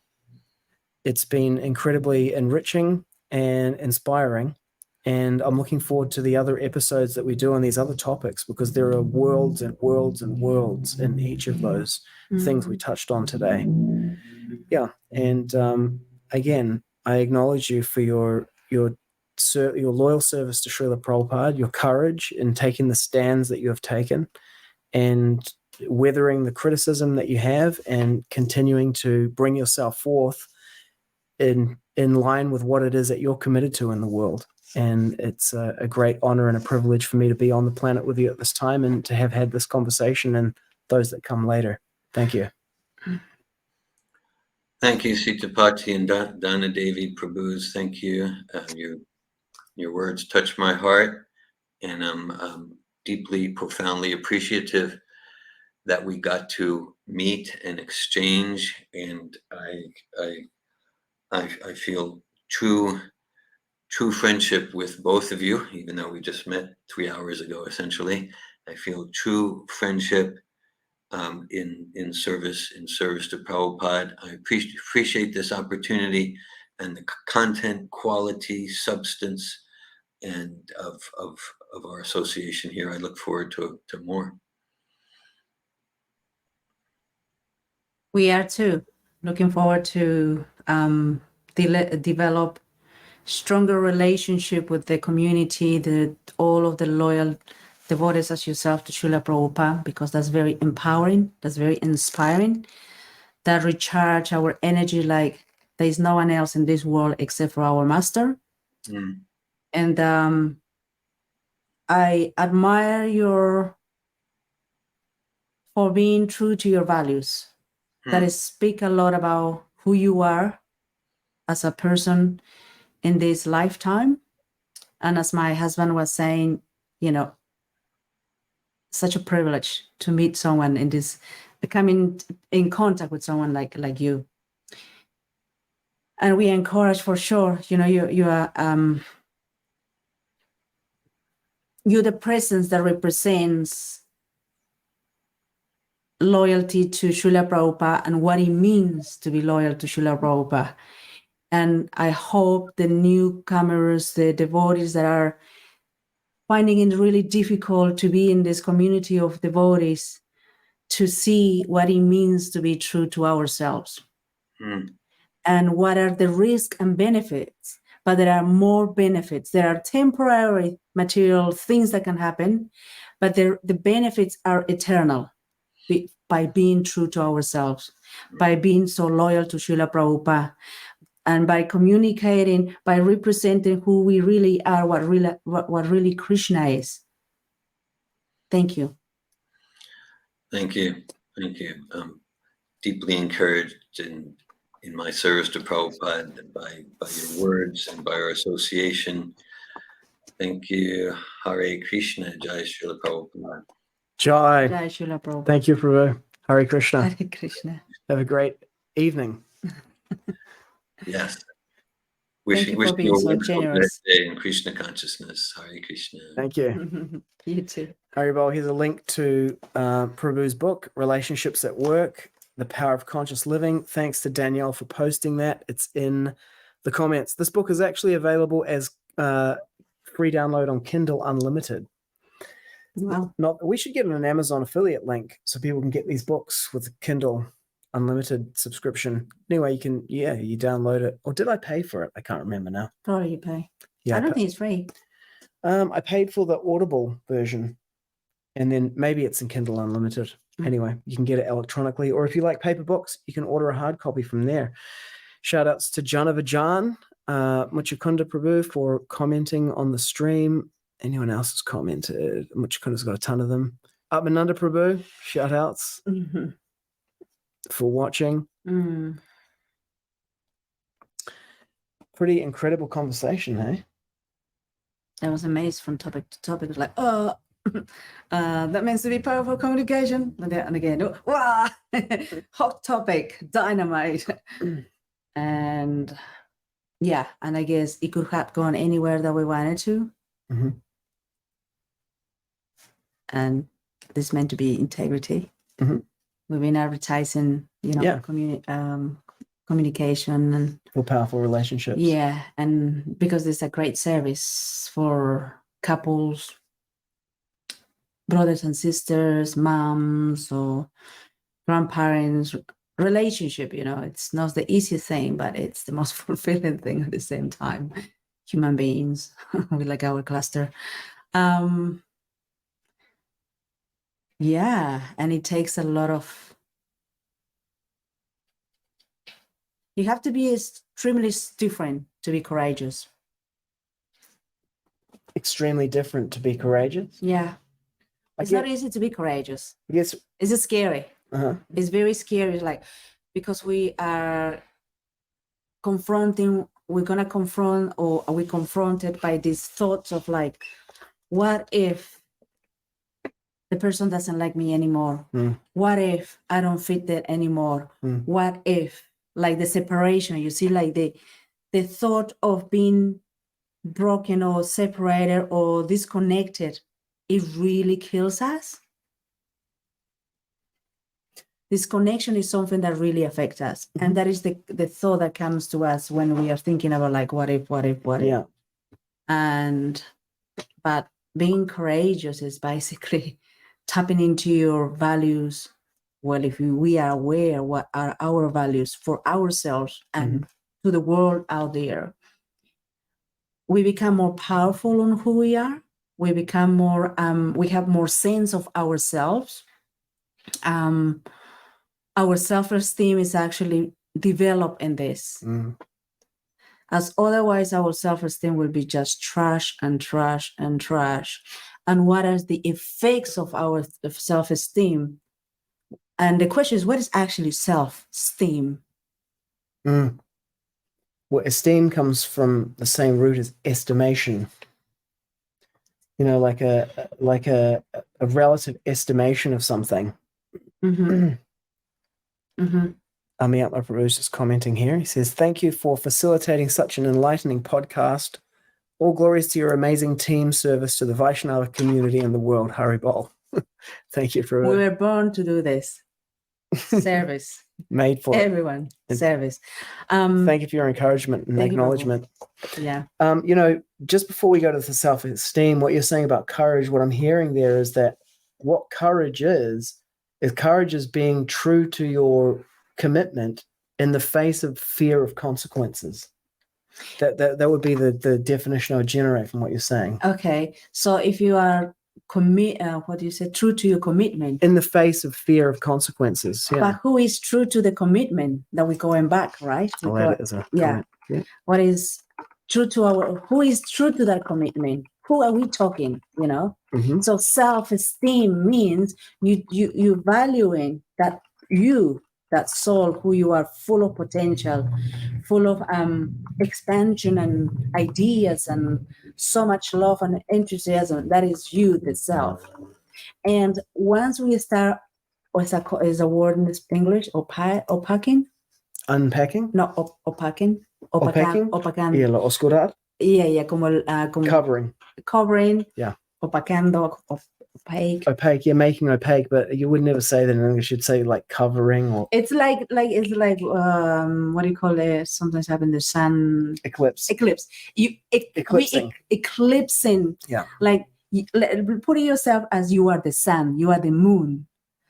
And all of these things that we having from outside, this societal, family cultural thing, this, meant to be, all of those junk that come to us, it actually covers who you really are, that beautiful sun. Just put an example. And what happens when that happens? We become so fearful, because it's a place of darkness, it's a place of I'm alone, it's a place of I'm not seen. I cannot be seen. I don't want to be seen. I'm scared. And it's not a pleasant place to be.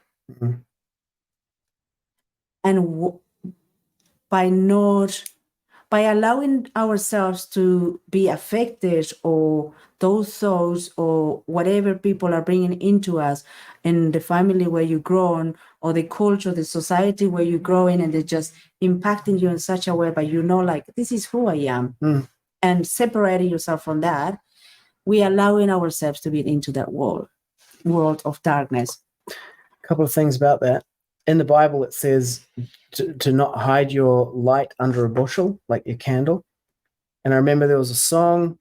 I don't know if it's a nursery rhyme but it's this little light of mine, I'm gonna let it shine. This little light of mine, I'm gonna let it shine. This little light of mine, I'm gonna let it shine, let it shine, let it shine, let it shine. And the more you do that, like, what does that mean? Like, that's a great metaphor for it, right? But what does that actually mean? It does mean, in practice, being or remaining true to your commitment, your values, who you are, in the face of fear of consequences. And the more you do that, the more you expand and the brighter you shine.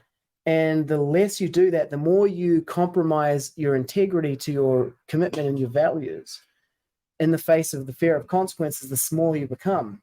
And the more anxious, depressed, as you're saying, you become. And, in the world that we're in now, there's a whole lot of forces that are acting to suppress that, and one of them is like this fear. Yeah. Well, next week we have the special about the Hare Krishnas at the New Zealand Parliament occupation. And when you look into the mentality and the conversation at the time, you had people saying like, oh, we shouldn't do it because of the consequences that might come from this. And that's not even like this is guaranteed. It's a fear of possible consequences in the future versus faith in the holy name, simple, instruction to chant. And, taking or not taking, it's a fork in the road, where you could have been like, hey, we're going to chant because the holy name is the only way. Versus we're not going to do it because we're afraid of the consequences. And there was just a choice for people to take at that time. And I have noticed over the last year the difference that it's made for the people who took one choice or another. Like, we're living the experience of being like, we're just going to be unleashed and just do this. And then as a result of it now, we're living the life that we're living, which includes having conversations with people like Dhira Govinda Prabhu. He mentioned Garuda Prabhu. He's been on before. He's coming on again. Padmanabha Swami yesterday, Tripurari Swami the week before. It's just incredible. Divyanga Prabhu, Atmananda, and Bhakti Marga. It's like we're talking with direct disciples of Srila Prabhupada, loyal servants of his, pioneers of the Krishna Consciousness movement. It's kind of like if I wanted a sign, that was the right thing to do. It was the right thing to do regardless of the consequences. That's my conviction. Even if it had meant being beaten in 21 marketplaces, thrown into prison or whatever, that's just, that actually makes no difference to it. And at the same time, analytical study of material nature, and devotional service are not at odds. They lead to the same result. Like, the consequences actually are all auspicious, just like it says. Shreya Kaivara Chandrika. Yeah. And the other thing we need to consider as well is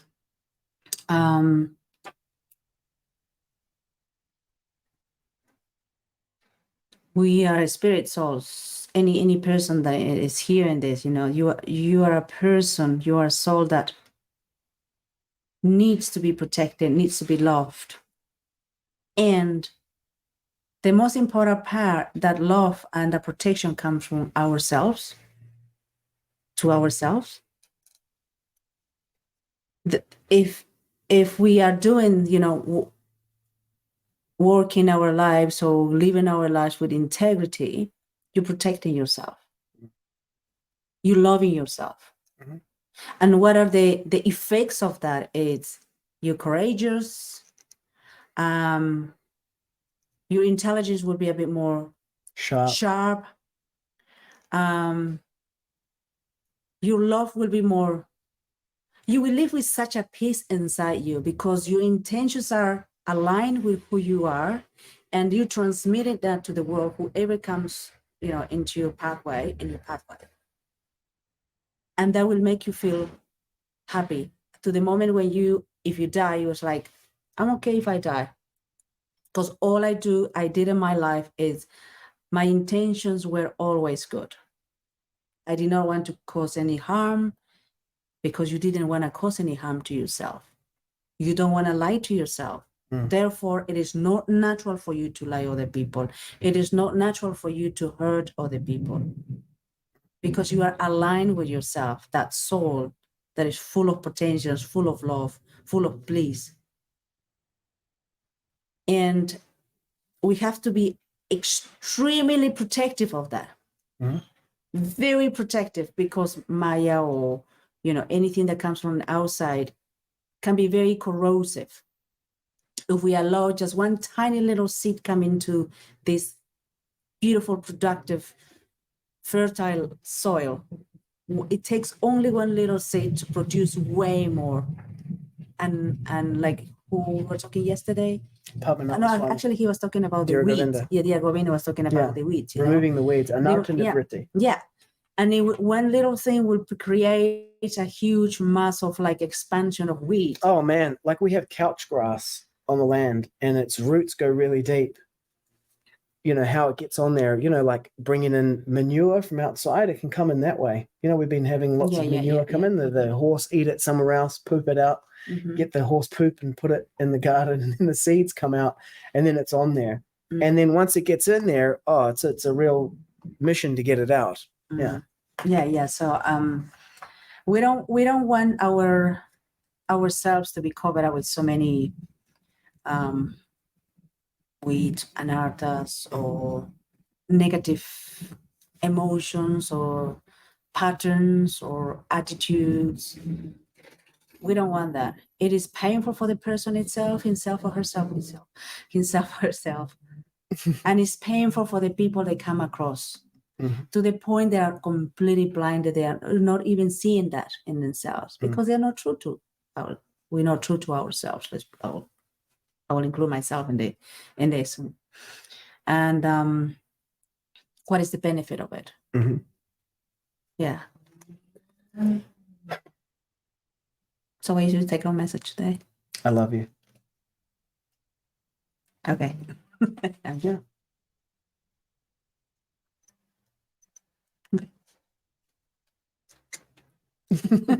Not kissing in the camera. Obviously not. Of course not. But no, like I talked about the consequences of having taken that stand at Parliament, which is where we met. Yeah. And Swami Padmanabha yesterday talked about like pratyaksha as the ultimate praman, one's own experience. It's impossible to, if Krishna wanted to give me a sign about, okay, this is what I want you to do. And I when Prahlad turned 5, I taught him to pray a prayer every night. And we prayed it for the next 10 years together, every night when he went to sleep. Dear Lord Krishna, you are the origin of everything. You're bigger than the biggest, and you're inside the smallest. You existed before time began, and you exist when time is finished. Everything in this world belongs to you. You have your plan for this world, and you have your plan for my life. Please let me know what that plan is and help me to follow it. Your humble servant, Prahlad. And, it was like, I just remember hearing Andy Stanley preaching about that. He said, this prayer that just like, Lord, please let me know what you want me to do. Make the path clear to me, and then give me the courage to follow it. And his expression of that prayer, he was saying, I just want to know what is your will for me. And so Srila Sridhar Maharaj, when he was asked, have you seen God? Ultimately, he answered the question by saying, I will not be so bold to say that I have seen God, but I have seen signs along the way, and I'm encouraged. And so every day when I see you, I may not see God, but I see signs along the way, and I'm encouraged. I'm the representative of God. I'm joking. Thank you. God's grace. Yeah. Yeah. Thank you. It's romantical. Yeah. Yeah, it's powerful. Getting this communication thing, and it's a self-discovery. Mhm. Yeah, God bless him too, Billy. Yeah. Yeah. I was going to go to something with this.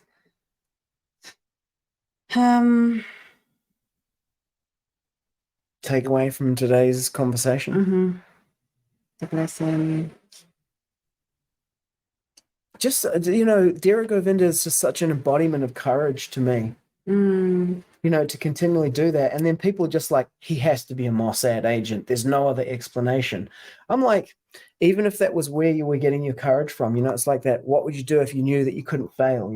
Like he must have the resources of like the world's most powerful secret service behind him to be able to do this. I'm like, hey, that's a real big compliment, And like, even if it were true, like I said, can you get them to send more guys like you? Just such an embodiment of courage. And like, both Swami Padmanabha and Dhira Govinda Prabhu, they're just like the conversations with them and their level of introspection, self-awareness. It's like, powerful. Yeah, it's the real deal. The other thing that just came to my mind when you were talking about both of them, and the thing here is that when you are completely true to yourself and to the world, Krishna will protect you. And he said in Bhagavad Gita, I don't remember, don't be afraid. Masuchaha. I'm here with you. I will protect you. Savadamam parityaja mam ekam sharanam braja aham tvam savapapebhyo mokshayishyami masuchaha. That one. Do you know that that's the most repeated statement in the Bible as well? Do not be afraid. And the more you trust in him, he knows our heart. We cannot lie. We can pretend that we know what we're thinking, what we're doing, or we're hiding it, and nobody else is saying, you know what? Krishna knows you. Krishna knows even the most darkest secret. He knows that. And why? Just be honest to Krishna. And whatever you do it with love, do it with courage. And Krishna will reciprocate. What Bhagavad Gita says, if you give one step, I will give 10. Yayata mam prapadyante tams tataiva bhajamyaham. As each surrender unto me, I reciprocate or reward them accordingly. Yeah. And what is the other thing that Krishna says? Lord Narasingha, the prayer. If Krishna wants to kill you, Mare Krishna Rakeke or Rakeke. Rake Krishna Marike. Marike. If Krishna wants to protect you. Who can kill you? Yeah, no one. And if it's your time, it's like this my son has or my daughter has, he's showing me or she's showing me her blinking uninterrupted love towards me. And if he decides that you died in that time, he says, I want my soul here in this place. And that really speaks to the Prabhupada was poisoned idea. Because the Prabhupada was poisoned idea is a statement that basically says this. We doubt the intentions of at least some of the people around Srila Prabhupada. That's what that is. It's a statement about the intentions of the people around Prabhupada, not, Mare Krishna Rake Krishna Marike. If Krishna wants to protect him, no one can kill him. It's and it is a deflection to try to make that the argument against it that such a thing cannot be because it sullies who Prabhupada is and Krishna. No, it's not a statement about Srila Prabhupada. It's a statement about you. And it's not even a statement about necessarily the reality of like anything about what happened. It's a statement of like a loss of faith. And then they're like, oh, it only came in 97 because it came about in 97 because, and it's gaining in its popularity because it's an expression of a loss of faith. That's what that is. Even if I'm looking like while you're talking, you know, Mhm. there's interaction even with Prabhu.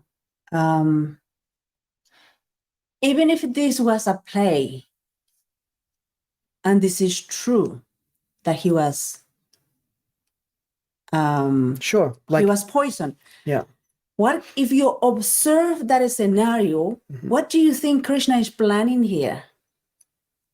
Okay, loyalty, who you are as a person, what Krishna is teaching and what he wants you to do in this earth to defend the religious principles, and in which group are you? And also, it's not about like, oh, Krishna cannot protect you. He was poisoned and he died. Mm. It's to see, you know, what are you going to do about it? Who are you? If this is the truth, who are you? Show it to me. You know, you have the choice, you have the will. Show it to me who you really are. Mm. And at the same time, it is this, like you call it Leela, you know, it's a Leela. Or it's this movie or, you know, this film that, okay, this is happening. And what if this was like, there's this group of like, nah, he's not. This group like, what if it's true? I'm loyal to my Srila Prabhupada. I'm loyal to my master. Hmm.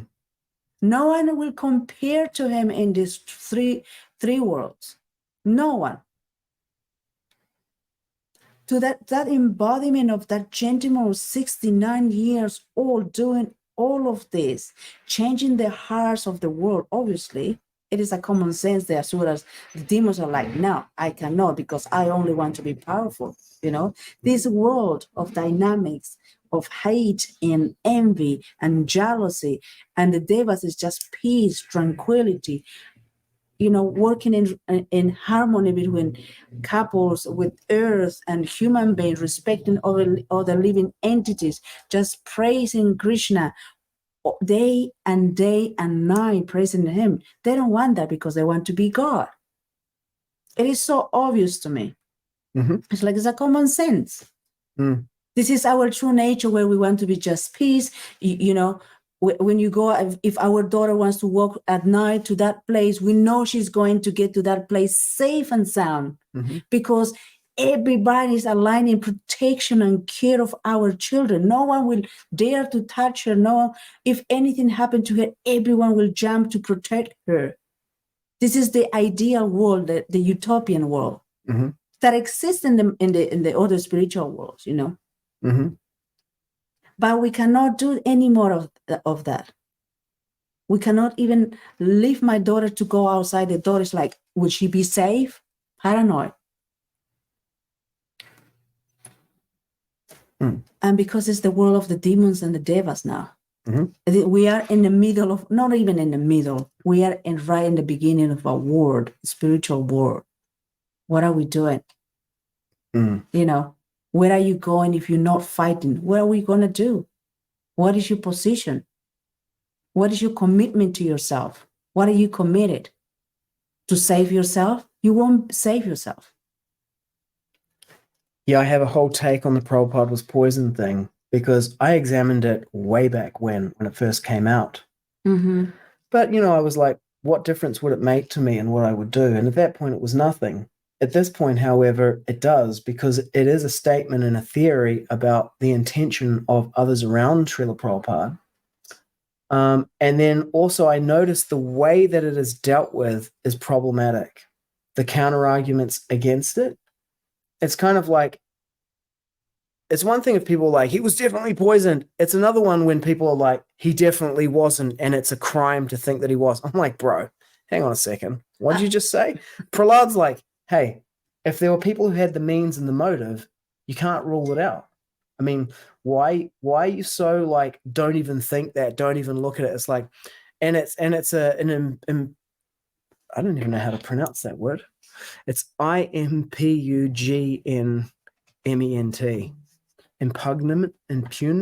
Impugnment, maybe. Impugnment. On Srila Prabhupada. No, it's not. It's a statement about the people around Srila Prabhupada. Why you want to suppress it, pretending that it's like an upper to Prabhupada? to say such a thing. It's offensive to Srila Prabhupada to say or to consider the idea. It's not offensive to Srila Prabhupada to consider the idea. It's an impugnment of people around Srila Prabhupada at the time. And you trying to shift it to say, oh, well, it's an offense to Prabhupada to even think about it. It's kind of like that's would be consistent with if you were trying to hide that. Anyway, my point there is that now it seems to me more, what would you do differently? It's like you have to be on guard and alert because the signals coming from headquarters may be corrupted. And it became, it got parked away from me until we were at the parliament chanting there. And the signals coming from headquarters were like, stop the chanting. And attempting to do it in a kind of a deniable way, like through back channels, discouraging devotees, saying things that were philosophically incompatible with the Siddhanta of the holy name, the Shikshastakam. And then I was like, something is really off. Something's really off. This is just a clear and obvious call to chant. And how people are preaching against that and using philosophical deviation to do it. Something is off in the headquarters. There is a lot of covert narcissism going on. Well, we've kind of gone full circle on the conspiracy. There's that's a conspirituality sandwich for you with communication in the center. That all comes to integrity, loyalty to yourself, honesty. That means good character. Yeah, everything that is happening is because of this degradation of your character. Gambling with your values, prostituting your values. What is the benefit of it? Temporarily, you may get good access to this and good dinner to that, or nice fame and acclamation for a short time. Not even you're gonna take that to the next life. You're going to be fry for it because you will be questioned. One thing I will say though is even the demons within the movement are getting benefit from their participation. Yeah, of course. If we see it like the other side of the coin, for sure. We have to observe from different angles of the coin. Yeah, both are true. Yeah, this is the coin, and this part is thin. If we observe it from this point, it's thin. Oh man, this is round. And what is the other side? We have lead numbers. So obviously, it's You go use that one. Okay, so we have numbers. Oh, in this area we have this. But if we look the coin from this, this. If we look if we look this coin from this angle, it looks different. But if we look this angle and the backward, is the same coin but a different what do you call it? Angles of vision. Angles of vision. And it's like I was saying with Swami Padmanabha the other day. He was saying, about the difference between him and Swami Tripurari and how he got rejected as a disciple. I mean, we don't know all the details of that. Anything could come out, who knows? Everybody is a mixture of good and bad qualities, and there are many different angles of vision. And I offered a transcendental vision, and he was like, well, it's a very high thing. And sometimes there are things that need to be addressed rather than, just taking a transcendental perspective on it. And then I gave another example, which was of the Govinda Bhashya, the Ramanandis taking, the Sri Vaishnavas taking Radharani out of the temple in Jaipur. And there were two angles of vision on the same thing. One, Srila Vishwanath Chakravarti Thakur, transcendental Leela. Radharani has had an argument with Krishna and she's had her gopis take her away into the forest because she's angry. Yeah. That's what's happening. And he's what happened with women. Yeah. I'm taking myself out of this. You don't deserve this view. To the forest. So he was like, and I don't want to get involved, So that was his angle of vision. And then he said, go and talk to Baladev Vidyabhushan. So they went and spoke to Baladev Vidyabhushan. And he was like, okay, let's do this. And he went down there and he went into the temple with Govindaji. And Govinda dictated to him the Govinda Bhashya commentary on Vedanta Sutra, which he then wrote out and delivered within 3 days. Came out of the temple with it. Here it is. Because they'd told the king that they had one. Oh, sure, we got one. Yeah, we just got to go and get it. So they went and they tried to get Vishwanath, and then he told them to take Baladev, and so they bring him down there, and then he writes it out, and then they're like, "Oh, we found it. Yeah, we got it. Here it is." And then he presents it. Yeah. So two different angles of vision on the same thing, and so there'll be an angle of vision, and like even all of this, like even with Bhaktividya Purna Swami, who was he in his previous life, and what was the karma of the children and the interaction and something, and then there's the one plot line like that, but then there's another plot line which is, if you are a leader in the Krishna consciousness movement in ISKCON, then it's your duty to deal with the Prakat Leela, like Baladev Vidyabhushan did. You interact with what's visible on the eyeballs of the human body. If you're a transcendental sadhu and disconnected, you can have all kinds of like different,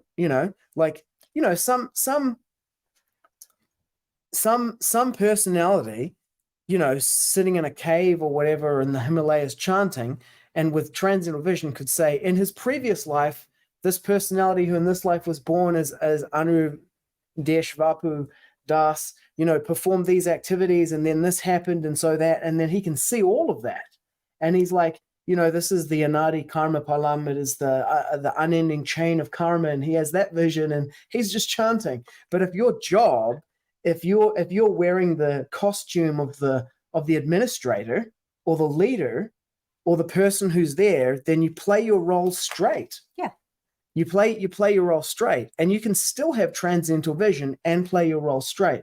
But the kids call it spiritual bypassing these days, where you in order to avoid being courageous, you don't play your role. It's easy to go down behind the back door.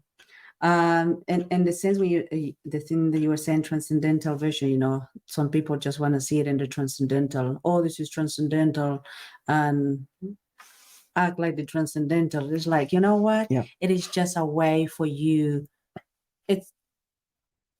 Let me translate in Peruvian style, Inca style. Mm-hmm. You're just a coward.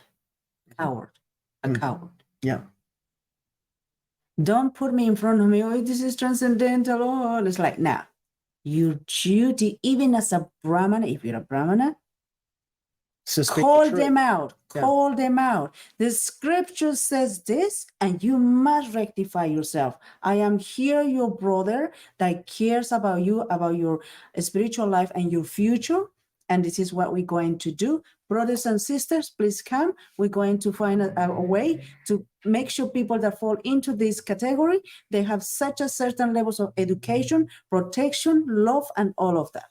Yeah, that was Swami Padmanabha, talking about his initiating guru. That was what they had to go through. And you could see the courage that it took to do that, and the complexity of the situation as he described it. Yeah, it's so complex. My guru, because we are we manipulate it with this, you cannot talk to the guru. Yeah. It's parata and this and that. Aparata is like a chapati. Maybe I'm hungry. Aparata, yeah, probably because lunchtime. But what you're saying is from the second chapter of Bhagavad Gita. The metric changes at this point in the song. Guruna hatva hi mahanubhavan shreyo bhaktyam bhikshamapi haloke. How can I counterattack? Sin will overcome me. If I the killing the guru, great souls arrayed before me on the battlefield. It would be better to live by begging than to live by killing these people. That's Arjuna's concern at the beginning of the Bhagavad Gita. And by the end of the Leela, they've killed Bhishma Dev, Dronacharya. And so this idea that these things, it's like it'll come. You get called upon to take courage and act. The thing is, anything that we're watching, we're not participating to put things right. Sooner or later, we'll catch up. It will catch us. Are we going to see if we can get to 4 hours here? Because this is like an epic. It was the after conversation, but I mean, look, that conversation was so inspirational and covered so many bases of like basically all the kind of main things that we've identified as, hey, these are the areas that really need to be addressed. And here's this one personality who's across all of them. Just a really extraordinary personality. And if he turns out that he is a Mossad agent, can they please send some more people like him? Well, this is the first time. Oh, we don't need these now because no one's talking to us. Okay, this is the first time I hear about this mosaic something. You've never heard of Mossad before? No? That was why I made that joke. I said, they don't get the credit that they deserve for the good work that they do. They're like the secret intelligence agency inside the other secret intelligence agency. Oh my gosh. Yeah. It's like a double agent or something. Yeah, they're like super deep. Jeez. They've penetrated like all the countries, but they never get reported about in the news. People say because they control the news. And then the other intelligence agencies that, get like bandied around and stuff are like a front for most of their activities. Yeah. They're very good at what they do. I bet. And that's why the joke is, shout out to Mossad, who don't get the credit that they deserve for the fine work that they do. See, do you get the joke now? Yeah, I got it. Yeah. Because people like the CIA, totally silence, totally cover up. exactly, like they don't get the credit that they deserve for the work that they do. Yeah. Oh, okay. Yeah. That was the joke. Yeah. Well, Krishna will play in interesting ways how everything will come up. He's the transcendental trickster. He's Yeah. controlling everything, and we just got to play our character straight, just understand who we are in the world and then do it. Yeah, and also we need to be like, always praying to Krishna. I just don't want to do anything else in this material world except to serve you. No matter what, I just don't want to do anything. And that's my prayer every day. I just don't want anything else. There's no enjoyment anymore in this material world, except that I want to be with you, serve you. Yeah. Yeah. Anyways. Yeah. Thanks for tuning in. This is another episode of thinking Vaishnava Voices podcast. Param Vijayate Sri Krishna Sankirtanam, total world victory of Hare Krishna. Jai Shri Krishna. Jai Srila Prabhupada. Ki Jai.